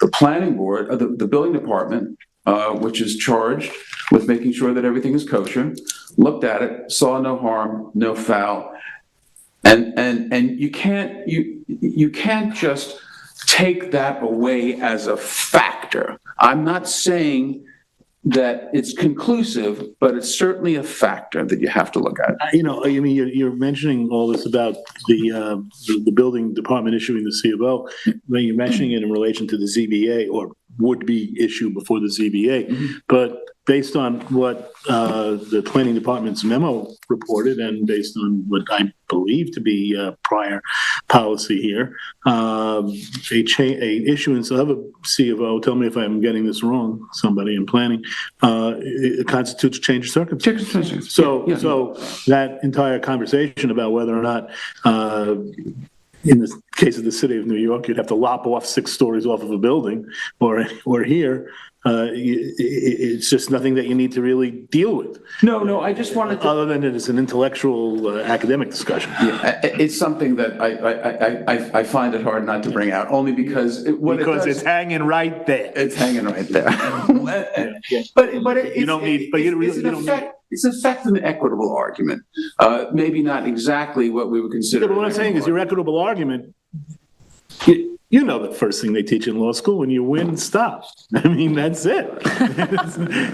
At least I don't know if the board shares my opinion, but that's the way I would look at it. No, and I thank you. So with my apologies for not getting the next door neighbor's letter of support before. Things happen. There's no sight distance issue. It's not a congested street. if this was in a different area, where do you seek to, as a former planning board lawyer both representing a planning board and representing people before planning boards, where do you seek to limit access? It's that second department case up in Westchester, where the primary places where you seek to limit access is where you have heavily trafficked areas. So I think the very good planning goals that are enshrined in the subdivision regulations and the subdivision design regulations, which seek to limit this, are violence isn't done to them in this particular area by this request. I'll just leave it at that. Michael, go ahead. Are we done? There you go. For the moment. We'll have our discussion and then. I am sympathetic to the owner. You didn't cut this. You said you moved in 20, or you bought the property in 2021. At we'll call it the new driveway, is this cobblestone. When was that put in? Did you put that in, the cobblestone? The skirt? Yeah. The skirt, I don't know the answer to that. We could try to find out. There's a Belgian block curb as it is? sure. We're not sure. But it was sent it to you via email. I don't know it off the top of my head, but. Well, it was also 2021, and I'm curious if the owner put it in or it was already there. The cobblestone and the white. A lot of work, and this is how this came up because we built. Why don't you step, if it's all right with you? Yeah, that's just, absolutely. Ma'am, if you would. So it may have been something. We need you to come up here. Sorry. Because Yes. the TV can't hear you from over there. Sorry. I was Your just name, saying. we need your name. Oh, Gretchen Laney. And I was just saying that we moved in 2021 and have done a bit of work since then. And one of the things could have been, my husband deals with a lot of this. We had a lot going on. So I think one of the things could have been adding the skirt. But we'll find out. But, Yeah. But yes. Because as Sam stated, it looked in 2004, it looked like a turnaround point for, and then at some point, someone took a chainsaw and cut down the trees. Yeah, no, the prior surveys show, unequivocally show that it's a curb cut. Whether or not it's been further improved, when it was further improved with the Belgian block skirt, we'll try to find that out with you. Okay. But I don't think anyone's arguing that the driveway wasn't there. The driveway itself. So this is that, the skirt is in front of the gate. The actual. This is the common driveway, but it's the same setup, same game. That's the common. I have a photo, it's the same thing, the same thing. So we'll find out if we. Okay. And I agree, it is a quiet road. I've been there 3 times. I think I saw 1 car but why not, but again, this will be the only property that has 2 access points in this development. All right, no matter how you add it up, there are 2 access points to this. I guess I know this probably doesn't make any sense. I'm not a lawyer. I'm just a normal person. I am too. Usually we've got 3 abnormal people here. I guess for us, we purchased this property because it had a CO. We looked at a lot of properties that didn't have COs and we didn't want to deal with that. And so we purchased this property. And so we're not, if we wouldn't be trying to add a second driveway, but it had one. And so the cost of closing up the driveway and doing all of that is just something that's frustrating to have to think about. So it's more about, we want to get a CO, we want to have our property be approved and above board. And so that's why we're going through all of this. I appreciate that too, that you're trying to do it the right way. Yeah. That's good. So, sorry. But again, we have two driveways, 2 entrances here. Why not? I read that you don't want to close up this other common driveway. That's his only driveway. Yeah, that's the legal. This is his only driveway. That's the legal. Well, we could change that in the declaration if we wanted to, with majority +1. Well, he'd have to agree. He being the other owner. Right? I think what Michael's saying is not just close off the access to two. But then, sorry, And not that creates the closing. same problem for us. If I'm not saying you should do this, Ben but would still have to pay to close that off too. Like, it doesn't solve anything.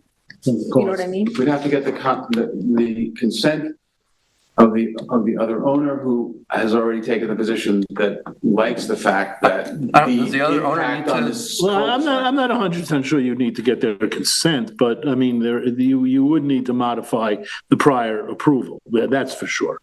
Because you have a current approval that has two residences coming off of one single access. Whether or not the other person, the other residents would have to approve you are no longer taking access from that common driveway, I'm not prepared to maybe not. think about that right now, but yeah, but Michael's point is, I guess, if we're gonna modify the approval previously, we can modify the approval to eliminate the common access so that you maintain the single access that you're. Right, they eliminated the common driveway on those other two properties there. No, so- that was what happened. But it was amending the declaration of Yeah, common yeah, driveway, all so of that. one way or the other. Yeah. And if we, I mean, maybe the planning can help me out here. If we say, okay, you can have this second driveway, will the declaration of a common driveway need to be amended at all? Or we just say it's okay and? Yes, it will, because the declaration of common driveway agreement restricts access to said common driveway. Therefore, that would need to be altered. Given So the fact either way, this needs to be amended. access Either way, is we're amending, restricted to the common driveway. Just that one with the aspect of declaration. it, just that one aspect. What we call. I open it up to the board. I'm not sure where Well, to, any other comment? not at this time. I'll open it to the board. I know you're sitting here, you can, I'll open it. No, I'm not gonna sit there. You're gonna stay Something there. you wanna? No? Anybody else want to? I mean, the way I see it, it's true that there are only two access points for these two lots as well as those other two lots, even though one of those access points is a common driveway. But that's still only two access points, similar to the undeveloped lots. So it doesn't really bother me. The problem that I have is too bad that when these were originally developed, that new driveway wasn't put in then, and the common driveway was eliminated, and there would just be one cut going into the other lot. Because what happened now is you have that wide strip of path, driveway path within the property that would not have existed had you just had that new driveway built. But, that's, so And I also want to point out, you've built a garage. It's not on the aerial, but it is a garage, right? Yeah. Yes, it is. No, it's on the, No, there's a shed or something. no, it's the northern area there, though. That's how this all came up, as we were trying to go through the process for the garage that we built. This was uncovered, that the surprise, The garage is here. yes. Yeah. Yeah. It's not- That's not, so It's that's not on the- subsequent to this photograph? Yes. But, And that's, you're seeking a CO for the garage, right? yes, and as we came forward to get all the, I don't know, the paperwork that you need to do, but for that, that's where the driveway was deemed to be not approved, which was a huge surprise. Not approved by this body. Not approved by this body, but, then that's why you're here now. yeah. Well, all right. Does anyone else have any comments on this? I think, as you mentioned earlier, Sam, the change of circumstance is the CO. So as much as maybe we are not crazy about the second driveway, it's there and it's already been approved 3 times. But has it been approved? I mean, Well, if it's on the survey, It's not a matter of approving it per se, it's a matter of meeting the standard. It's not officially It's approved really, yet, yeah. it's about meeting the standard that we, under which we review these kind of applications. They're making an application to modify the approval that we get, that the planning board gave some time ago. And subsequent to the planning board giving that approval, the building department, on three occasions, issued a C of O, which includes this curb cut, this cut. Okay. So if we are consistent with our prior policy, we have to say that the C of O, the issuance of the C of O is a change of circumstance.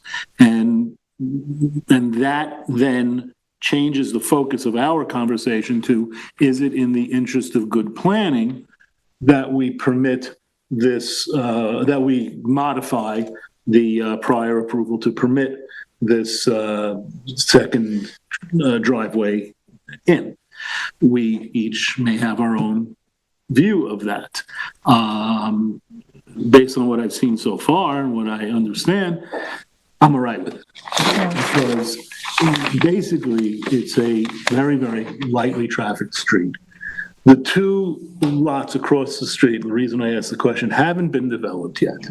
Regardless of whether at 1.35, whatever it was years ago, the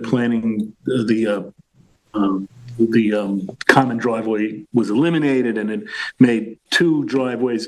You're still talking about a grand total of 8 houses coming off a very narrow street. I think the impact on the community, the impact on traffic, the impact on all the issues with which this body is ordinarily concerned are minimal. Yeah. What you've got is the possible, I'll just give you a second. The only issue really is the visual impact of having an additional driveway along that otherwise wooded road. And since the common driveway is already, it's going to be there, even if it wasn't a common driveway, it would be the driveway foot number, what is it, number 4? So you're going to have that cut anyway. It wouldn't be quite as wide, perhaps. You make a very good point. I think that was your point, that there's a lot of asphalt or whatever that is. I don't think it's asphalt, but driveway, if you will, gravel. Thank you. I was looking for that word too.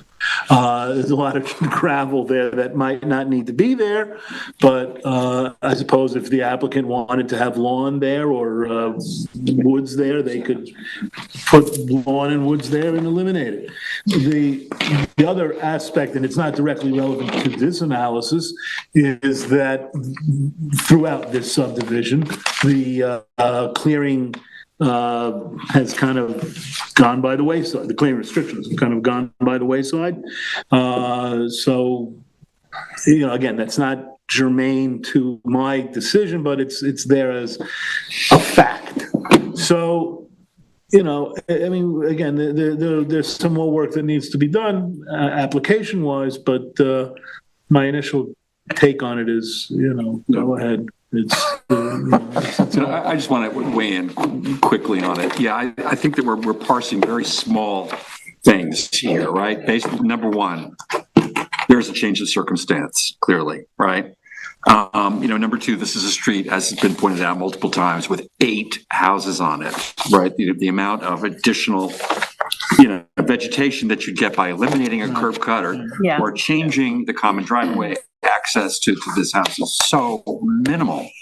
I think, I understand we're talking about the principles of good planning, but I think, in this case, if it was there are very few, if this were somewhere else. If this were 20 yards on the other side, on Cedar Street, you'd be hearing a very different response. I think we're ready to talk about the questions. Okay, very good, yes. Well, Thank you for shuffling me I along. have 2 small points. Go ahead, Michael. There are 3 vacant lots on this property that they're not houses on. There will be houses. Yeah, but it's going to be 8. But it'll still be 8. If there hadn't been the modification in 91, there'd be 7 driveways, not 8. And the question is, well, how much difference does that really make? I don't think this makes difference.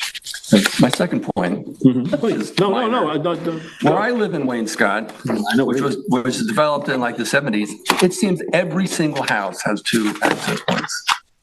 Well, Except the house I'm on. if you like. All the Better other get yourself houses one, have two. fast. All right, just go for it. You can come before the board and get That's it right. approved later. I didn't know. Does the planning board agree that I'm sorry, Corey, anybody else? No, no? No. Does the planning board agree that the issuance of COs showing the driveway qualifies as a change in circumstance? Yes. Clearly. Does the planning board generally support maintaining the subject driveway, which would authorize 2 access driveways to the subject parcel? Yes. You're all on, Michael? Yeah. You're on that? You okay with it? I'm going with the flow. Don't ask him again. Does the planning board support planning department assessment that the requirement of 65% wooded areas to be maintained with no clearing on the subject parcel should not be considered with this application? Again, Agreed. it's limited to this subject parcel. Yes. Rest of the town? No. Does the planning board find the application complete and ready for a public hearing? Yes. Yeah. Yeah. There you go. Woo-hoo. Thank you. So we'll be notified of the public hearing date? Yep, you'll be notified. You're welcome to you know, look, the point is, you know, there's considerations of. I'm sorry, do we need a public hearing? I Well, thought we that's were actually the not. next another question. Yeah, yeah. The I question think that was was, a mistake, yeah, I don't. do we want to, do we, well, is there a legal requirement for a public hearing in any respect on this, or is it a waivable thing? It's usually your choice. All right, then I'll do another order. Does the planning board wish to waive the requirement of a public hearing with respect to this modification? Yes. Yes. I never say yes, but yes. Yeah, I'm also a never say yes to waiving the public hearing. Think of the night you had tonight. Unbelievable. Wow. It's because I wasn't representing a family member. That explains a lot, John. See you in court. On another matter, not related to It's Ava, new board member. Yeah. He's on his best behavior. this. I shouldn't have, I get it. that was a personal comment between Mr. Bennett and me. Related to nothing but the outside world. Okay. All right, Sylvan Realty, who's got Sylvan? Ed, Ed. All right, now, Ed's going to be covering Sylvan.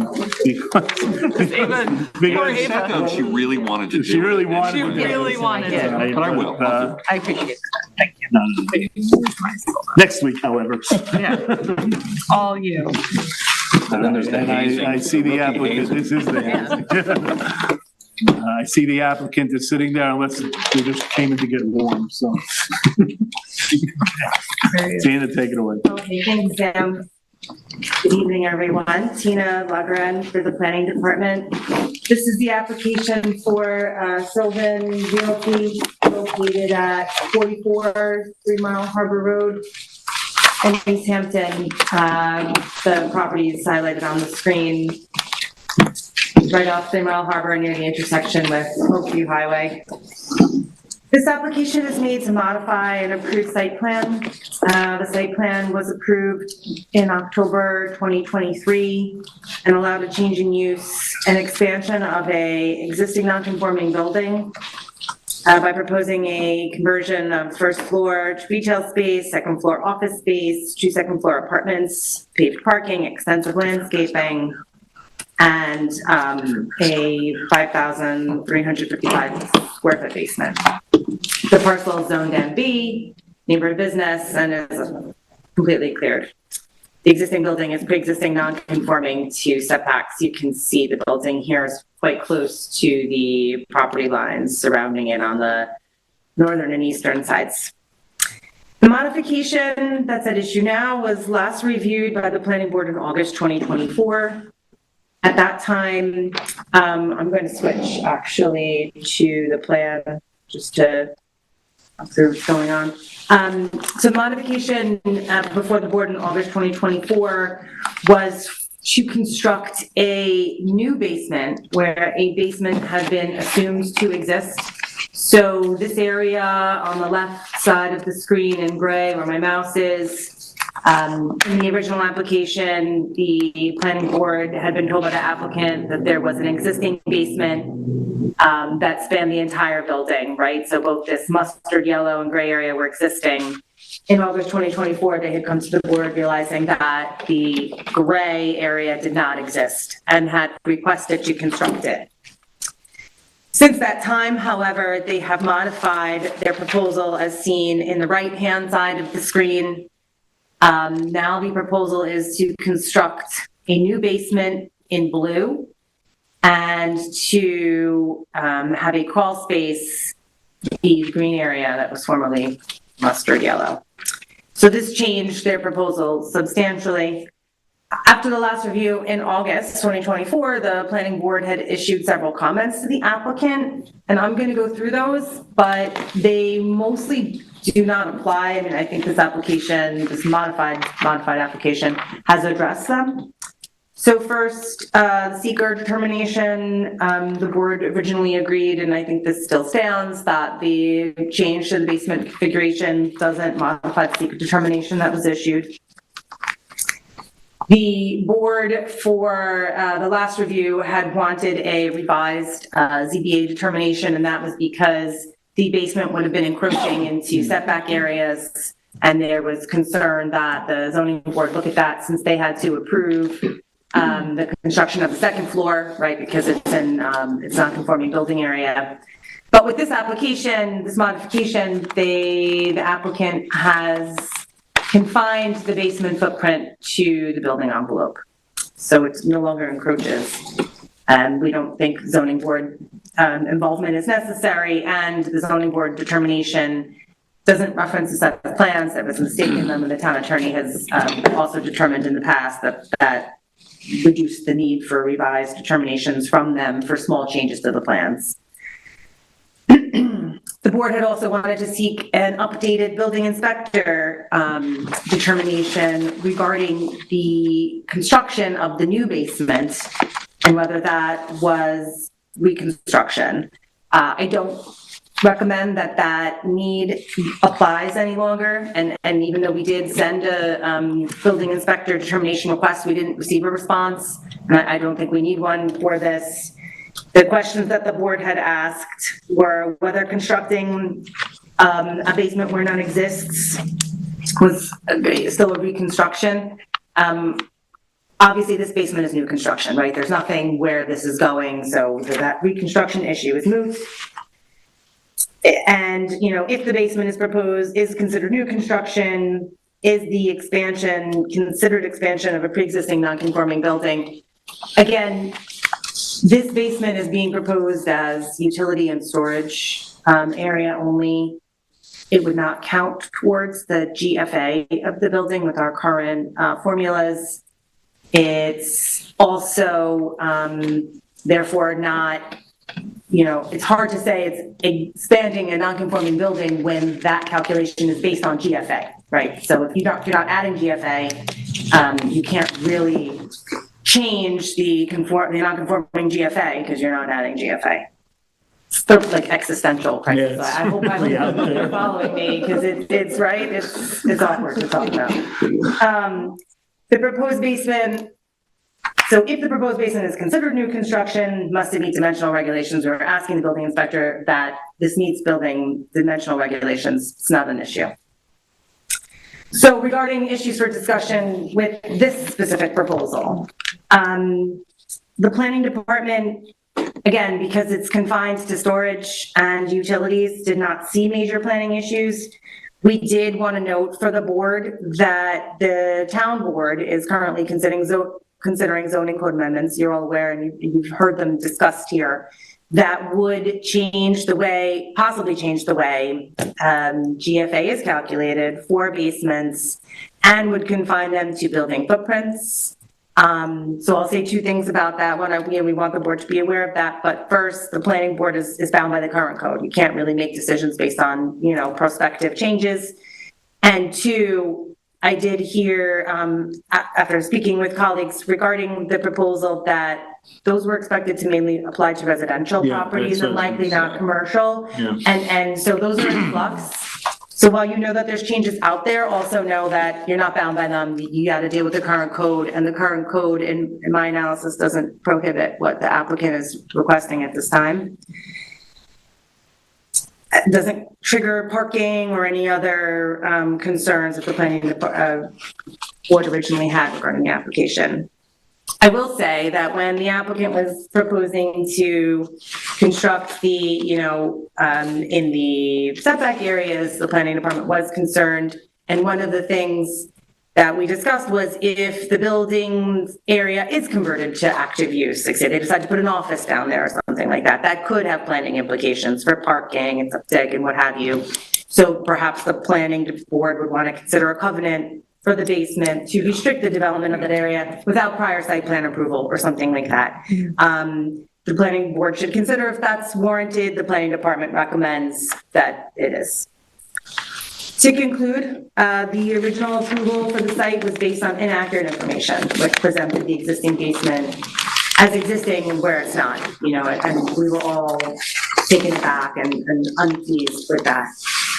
But at this time, they're proposing to construct a new basement, and it's clear that the reconfigured basement meets dimensional regulations, whether or not it, anything else is going on. The reconfigured basement, if it were to be developed, may have planning issues. You may want to consider a covenant. And at this time, the planning board should consider if they find the revision acceptable. Thank you. Thank you very much for that concise and precise review, Mr. Williams. Good evening, Mr. Chairman, members of the board. Richard Whalen from Whalen Fowler PLLC for the applicant, Sylvan Realty. Thank you to Tina for a very thorough memo, which she summarized very concisely as well. So just as I'm accompanied by Frankie Campione, who is the project architect. So if there may be questions, if you have questions or technical issues that come up, Frankie can back me up and answer things I might not otherwise be able to answer. But just as a recap, this project got site plan approval in October 2023. The project started with a different architect. Frankie came on board and his firm redesigned the building, but the original plans came from an earlier architect. And so when Frankie came on board, he asked, well, I'd like to go out there and see things. And he was told by basically the management company that it was between him and the owner, no, we already have plans from the original architect. We don't really need you to do that. After site plan approval was granted, though, Frankie had to be able to begin to prepare plans for a building permit. So he did go visit the property. And to his shock, found out that in that gray area, which was originally a bowling alley, that's what part of the building was originally, there's no basement, even though it was represented to the board and to us that there was a basement. Also what he found is the area that was originally an olive green, and apparently I've learned since that part of the building apparently was once a grocery store back in like the 40s or something like that. So they did build a basement under that. There's a basement of over 2,000 square feet under there, but the way we're designing this building, we wanted to keep the elevation low and the overall height very low. And so we're proposing to build basically the elevation of what used to be the bowling alley. And the western part of the building near Through Hall Road is a little higher. And so to comply with the plans that we've had approved, we have to pretty much cut the top off that 2,000 some odd square foot existing basement. That will become useless. I actually was down there, I visited in August or this summer, I was down there. And once you cut the top off that, that'd be good for spelunking, caving practice. That's all you're doing down there afterwards. I mean, calling it a crawl space will be liberal, because it has multiple levels even within it. It's a warren of spaces, so it's really unusable space. So anyway, what we've done is we've come back, and what you see now on the right, the central portion of the existing building, where it does meet the yard setbacks, we have to be, I think, 15 feet off to the north, 50 feet from the east, because that's adjoining residential property. So that central area where we would meet all the yard setbacks, we would excavate under there and pull the basement under that portion of the existing building. And that kind of triangular, that angled addition to the building, which is proposed to be new space, obviously we would build a basement under there. So the original approval, the original site plan approval was predicated or assumed that there would be a 5,355 square foot basement. We're now proposing one that would be 3,650 square feet. We're down about 32% from what was in the original approval. The basement is only for storage and mechanicals. including an elevator, of course. We don't have any problem offering a covenant in that regard. We are not intending to use it for anything else.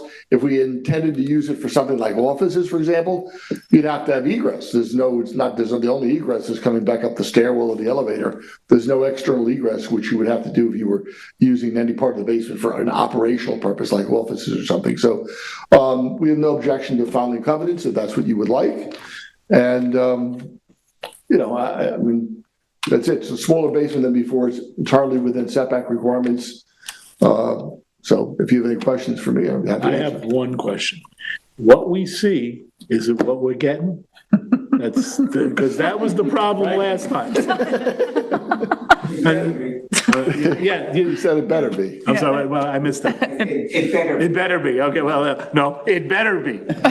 We get to say that. He has now visited the property. You found yourself, and I mentioned this last time, in an untenable position, and of finding out that, oh my God, this is not what we were told it was, and that was the reason that we asked you to go back to the drawing board, because if you're going to, particularly in a pre-existing non-conforming use situation, keep saying non-conforming building situation, that we know the starting point that from which we're going. And so if the applicant is representing to this board that what we're seeing is the way it is now, then good. All prior sins are purged, and we can now smite. We can go. Yeah, but I have some. No. It might be. But all right, let's hear from the rest of well, I'm sorry, Ed, it's yours. it is mine. So, go. That's right. So further to that, let's just be completely and utterly clear. I just want to repeat this one more time so we're all absolutely certain what is and what's proposed to be. So I'm just going to say it again. The olive green, if you want to call it that, mustard yellow, whatever it is on the left-hand side, right, what was approved, that is currently basement, right? Correct. The gray area is not basement, even though we thought at one point it was, but it is what? What is it now? I believe it's a slab. Slab on grade. It's a slab on grade. Slab on grade, not even a crawl space. Okay. And the blue on that left side is new. That's new. That does not exist. The elevator shaft area on the left hand side, that does not exist right now. Okay. So I'm just saying this so we're all completely clear on the facts, right, before we go any further in the discussion.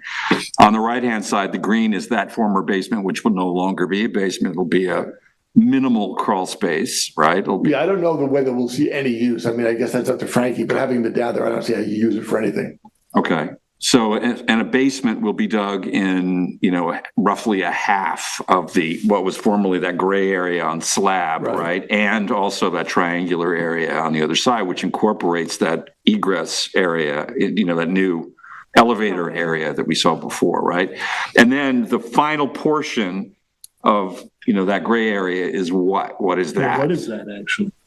That will remain. That's the slab. We won't be doing any excavation there. Yeah.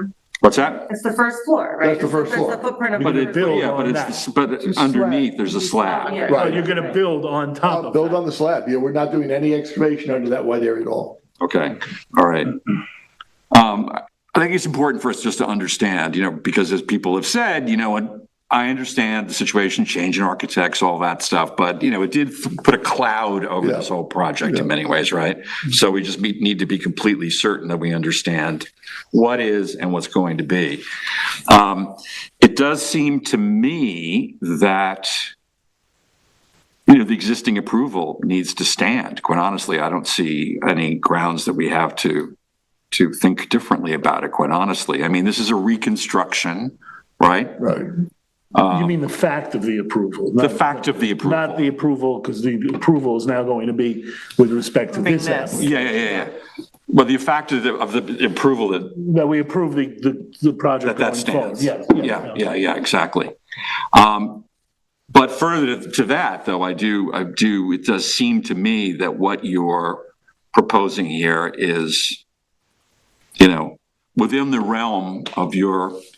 This can be proposed as is. I don't have any real objection to this plan.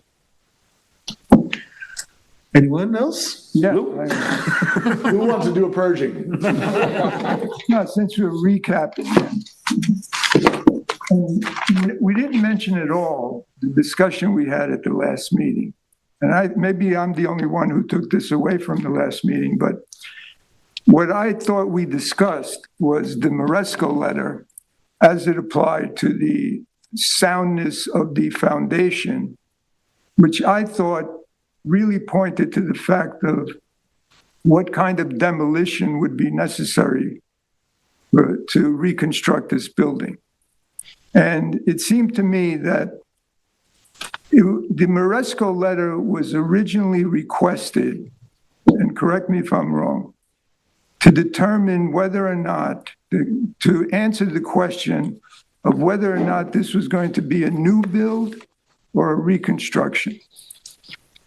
Because I think it was the zoning board, I don't remember. Yeah, it was the zoning board. Let me just clarify. So the zoning They board were asked, concerned that 90% of this building would go into the dumpster. I think those were the terms that they used. And if that was the case, what you're doing is you're taking a 70-year-old building with the existing foundation, and you're going to put 2 floors on it. And they thought that that was questionable, and they wanted to make sure that you didn't need to demolish the foundation. So they requested an engineer's report. Then we find out the last meeting, that engineer's report was basically null and void because the engineer made an assessment with the fact, or not the fact, but with the contention that there was a basement, and there was no basement. So what we took away at the last meeting was, since that letter, that engineer's assessment wasn't valid, we need to now go back to the original question, which is this a reconstruction or a rebuild?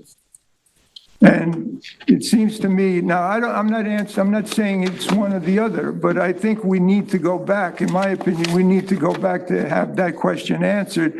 We need to have an engineer's report assess the soundness of the foundation. well, I think I can answer that for you, Lou. So first of all, the zoning board, during the zoning board application, the zoning board wanted to know basically what you're saying, would the entire building, including the foundation, be removed? In other words, I guess the thinking was, if you're going to remove everything, including the foundation, well, maybe the building doesn't, you don't get the benefits of the non-conforming location. So as far as I know, the engineer's report, Maresca's report, is still valid. He didn't state in his report whether there was a basement. Now, at the time, of course, we assumed that there was. He didn't address that issue, and I don't know exactly what he did do. He said that there's a CMU, concrete masonry unit, foundation, and that it was sufficient to support a 2-story building above it. And that is still true. And in the areas that we're not going to be excavating under, we would still be using the existing foundation. Now, remember, everything above the foundation, let's take that white area, for example. If you go to the back of that building, that's all glass doors. Doesn't look at anything like what we're actually going to have. So the eastern part of that building, that's all going to be replaced above the foundation. We're basically building up from the foundation. But the foundation, except under the center area in blue, where we will excavate for the new basement, the foundation will be used. And they have engineers that are involved in this project. Frankie is the architect, but there's an engineering firm involved. And we've asked them, can you use this? And the answer is yes. Yeah, well, see, I think where we disagree is that I take issue with the credibility of that engineer's report. And what I thought was that since, in my eyes, that engineer's report is null and void, we need to determine, because that question was raised and it was answered invalidly by this engineer. I'm sure the engineer would agree that it was an invalid answer. Well, and the report, too. When I ask an engineer to give me an assessment, and he gives me an assessment, and then I find out that there's no basement, there isn't 5,000 square feet of basement. He didn't state that there was a basement. The engineer didn't state that. I know, but whatever he stated, but I know he didn't state whether there was a basement or not. But the fact that he didn't mention there was no basement, I know what you're saying. I mean, how close he did. I understand. But anyway, the report, it's a 1-page letter. That's all it was, one page. Well, Let can me I ask you a question, Lou. Does that, does that credibility, if you will, of that letter impact your analysis of whether it's a pre-existing non-conforming? Does one thing lead to the other, or are they separate issues? No, well, I'm not making the determination of whether or not it is a new build or a reconstruction. All I'm saying is that I think the way this thing proceeded is that the question came up a few years ago now as to whether or not it is a new build or a reconstruction. Right. And one of the approaches that was taken was to have an engineer's report to make sure that foundation was sound enough to hold 2 new floors, as opposed to just having to demolish everything because it's 70 years old. It's not going to withstand the new structures that they're going to put on top of it. In my opinion, that engineer that they used to make that assessment is non-credible now. Yep. And therefore, that question now rises to the fore again. So at the very least, we should have an engineer's report to determine whether or not this foundation and everything else is, because once they start working, 100% of that building and foundation may be demolished and thrown into the dumpster. And if that happens, does that mean that there is a new, will it be a new build? Well, hold on a minute. So that goes then to the question of whether or not it's a pre-existing non-conforming building. Am I? Oh, it is a pre-existing non-conforming structure. So I do think that this was asked during the review and answered, right? So what was asked was, is this building allowed to be reconstructed, right? And I'll be honest, I do not recall whether or not we sent the building inspector the engineer's report, but we did ask the question, can they reconstruct this building? And the answer back was, they're allowed to reconstruct within the footprint. And the definition of reconstruction in our code does say, reconstruct part of the structure, correct. right? Yeah, so that would include the foundation. But the code, and maybe you can educate me on this, because it's a little confusing, because there's another part of the code that talks about 50%. Yeah, and we also did explore that, and the expansions of building area within setbacks are within that limitation. The expansion is, but what about the value? It also says that 50% of if the expansion has a value of 50% or more than the existing value of the building, then it's considered a what's the term they use? Substantial renovation. And if it's more than 50% and it's substantial, then it's considered to be a new build.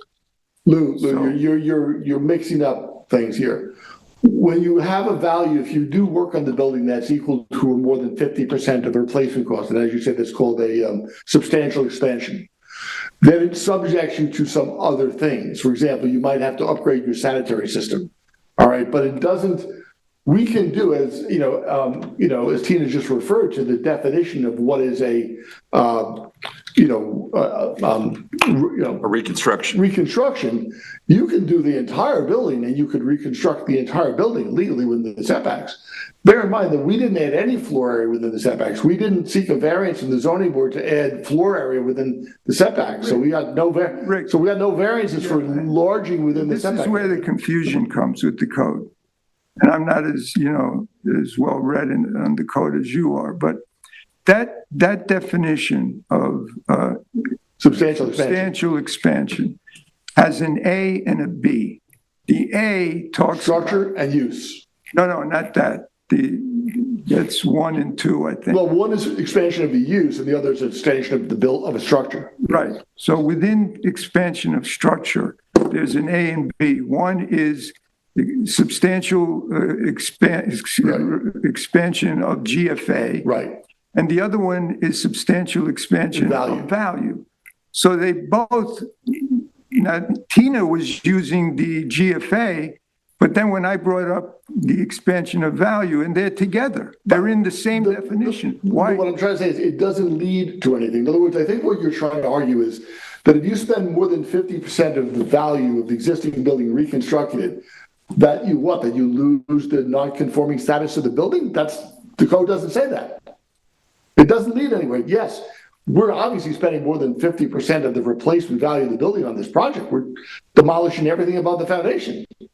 But it doesn't mean anything. We still have an existing building in the existing location, which we are allowed to reconstruct. So what you're saying is if there's a pre-existing non-conforming structure, you can take down every square inch of that structure, put it in a dumpster, rebuild it, as long as you rebuild it where it stood and you don't expand the space, even though you spend more than 50% of the previous value before you demolished it.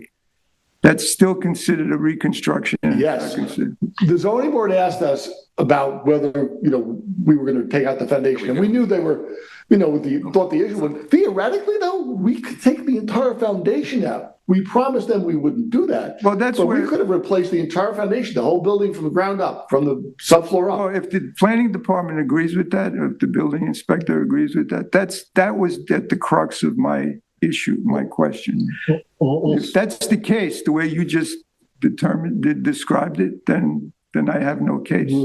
Let me also ask Nancy to Yeah, chime no, in, I because from a agree. legal point of view, I'd like with to know. Rick's. Yeah, and the building inspector did basically agree with that and talks with Well, the that. building inspector, I read his letter. Tina resent it to me. I put it up too, just for everybody's benefit. Yeah, that's only one part of the question. The other part is these substantial expansion. Substantial expansion, the way I understand the term, it's related to like special permits more and whether you need site plan review. They obviously needed site plan, they were in for site plan. What controls how a non-conforming building is modified is the code section that the building inspector put in his determination, which is this non-conforming structure can't be, and another section of this code says it can't be expanded more than 50%. So that is what controls how this building changes over time. That's non-conforming expansion. Yeah. Yes. Right. And that is not exactly. Non-conforming. So Right. You're not they're expanding. conforming. Right. Within that footprint. Yeah. In other words, notice that it says, so provide the degree of non-conformity. Those are the magic words, Yes. and that's the wiggle room. Yeah, no, that I we understand have to that deal part. with. That's very clear. Whatever is non-conforming, you can't expand the non-conforming aspect of it. Cannot. You can add on. Right, cannot. You cannot. Correct, without getting a variance. You would need a variance. You to do can that. add, 50%, With a variance, right? You can Up to expand the 50%. non-conformity up to 50% with a variance.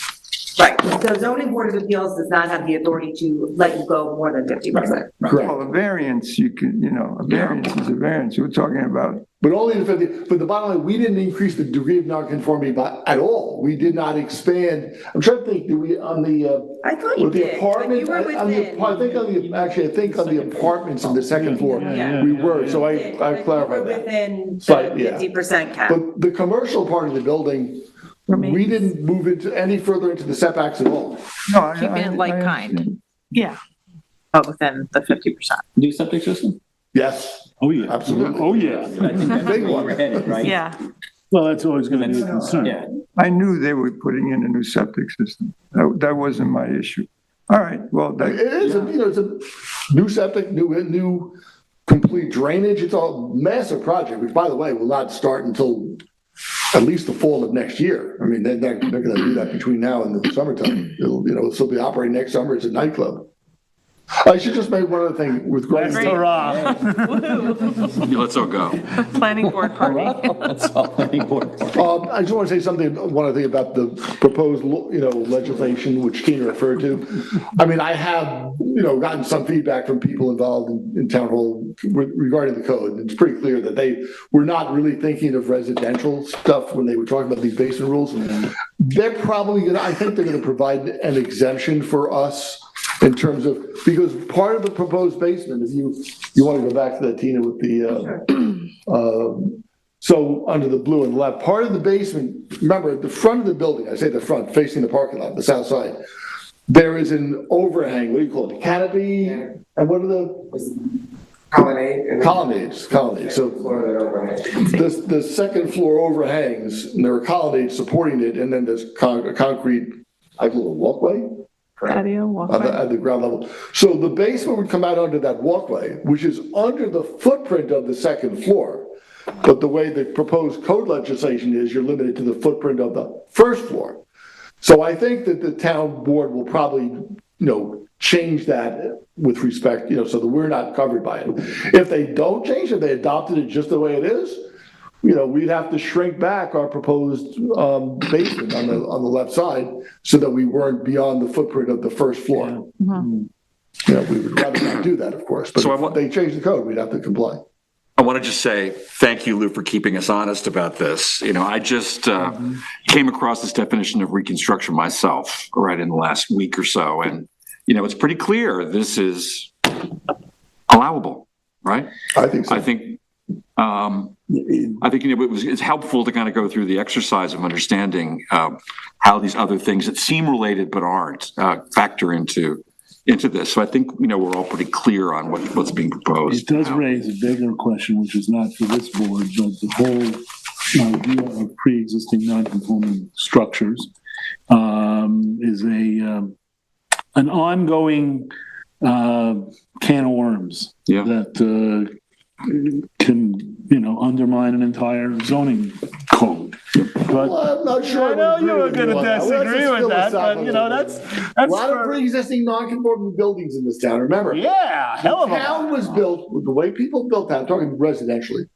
Homes were right on the street front. They didn't care about traffic in those days. They wanted to be close to the front. And outbuildings were back along the rear and the side property lines. All right, that's how East Hampton was developed.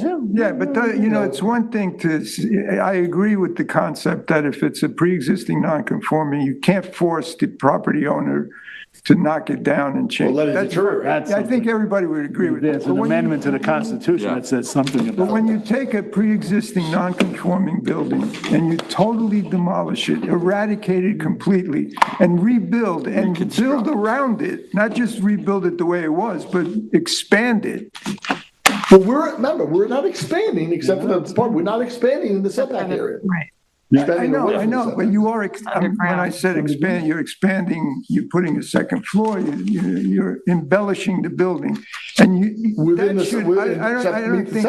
I don't think that, yeah, but that's not right. I mean, that's my opinion. Otherwise, if you don't let people restore at some point, rebuild, they're going to try to hold on to the building that they've got. It's, they're going to do makeshift repairs and so forth.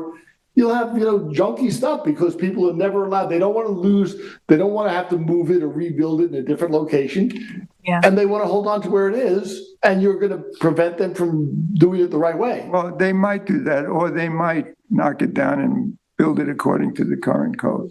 But anyway, that's, Yeah, you know what? We're getting into philosophical Very philosophical. It's a conversation for another place and time, which I did say at the beginning of when I did. When was this a bowling alley? I want to know that. 1950s. I know it. 1950, okay. What's his name? Norton Daniels, in one of his two books on East Hampton, he does make reference to it. And that's why the long, narrow building was a bowling alley. I see it now. Now it makes sense. Thank you. All right, thank you. All right. Does the planning, anybody else last chance? No. Okay. Does the planning board agree that this proposed modification does not modify the original secret determination? Yes. Agreed. Does the planning board consider the reconfigured basement acceptable? Yes. Agreed. I will say with covenants as. Agree with the covenants as we discussed. Yeah, well, that'll be a reason. Does the planning board find a covenant allowing for the use of the basement? Only mechanical and storage spaces warranted should be approved, should approval be considered? Yes. Yes, there you are. Okay, thank you very much, and thank you for being here and for all your representations. All right, we have nothing else on the regular meeting. The only thing we have in the minutes, which I have reviewed, and I move for their approval. Is there a second? Second. All those in favor? Aye. Passed 7-0. And the only thing we have left is someone to make a motion to adjourn. make that motion. Is there a second? There we go. yay. All right. Okay, you're the designee. All those in favor of adjourning? Any opposed?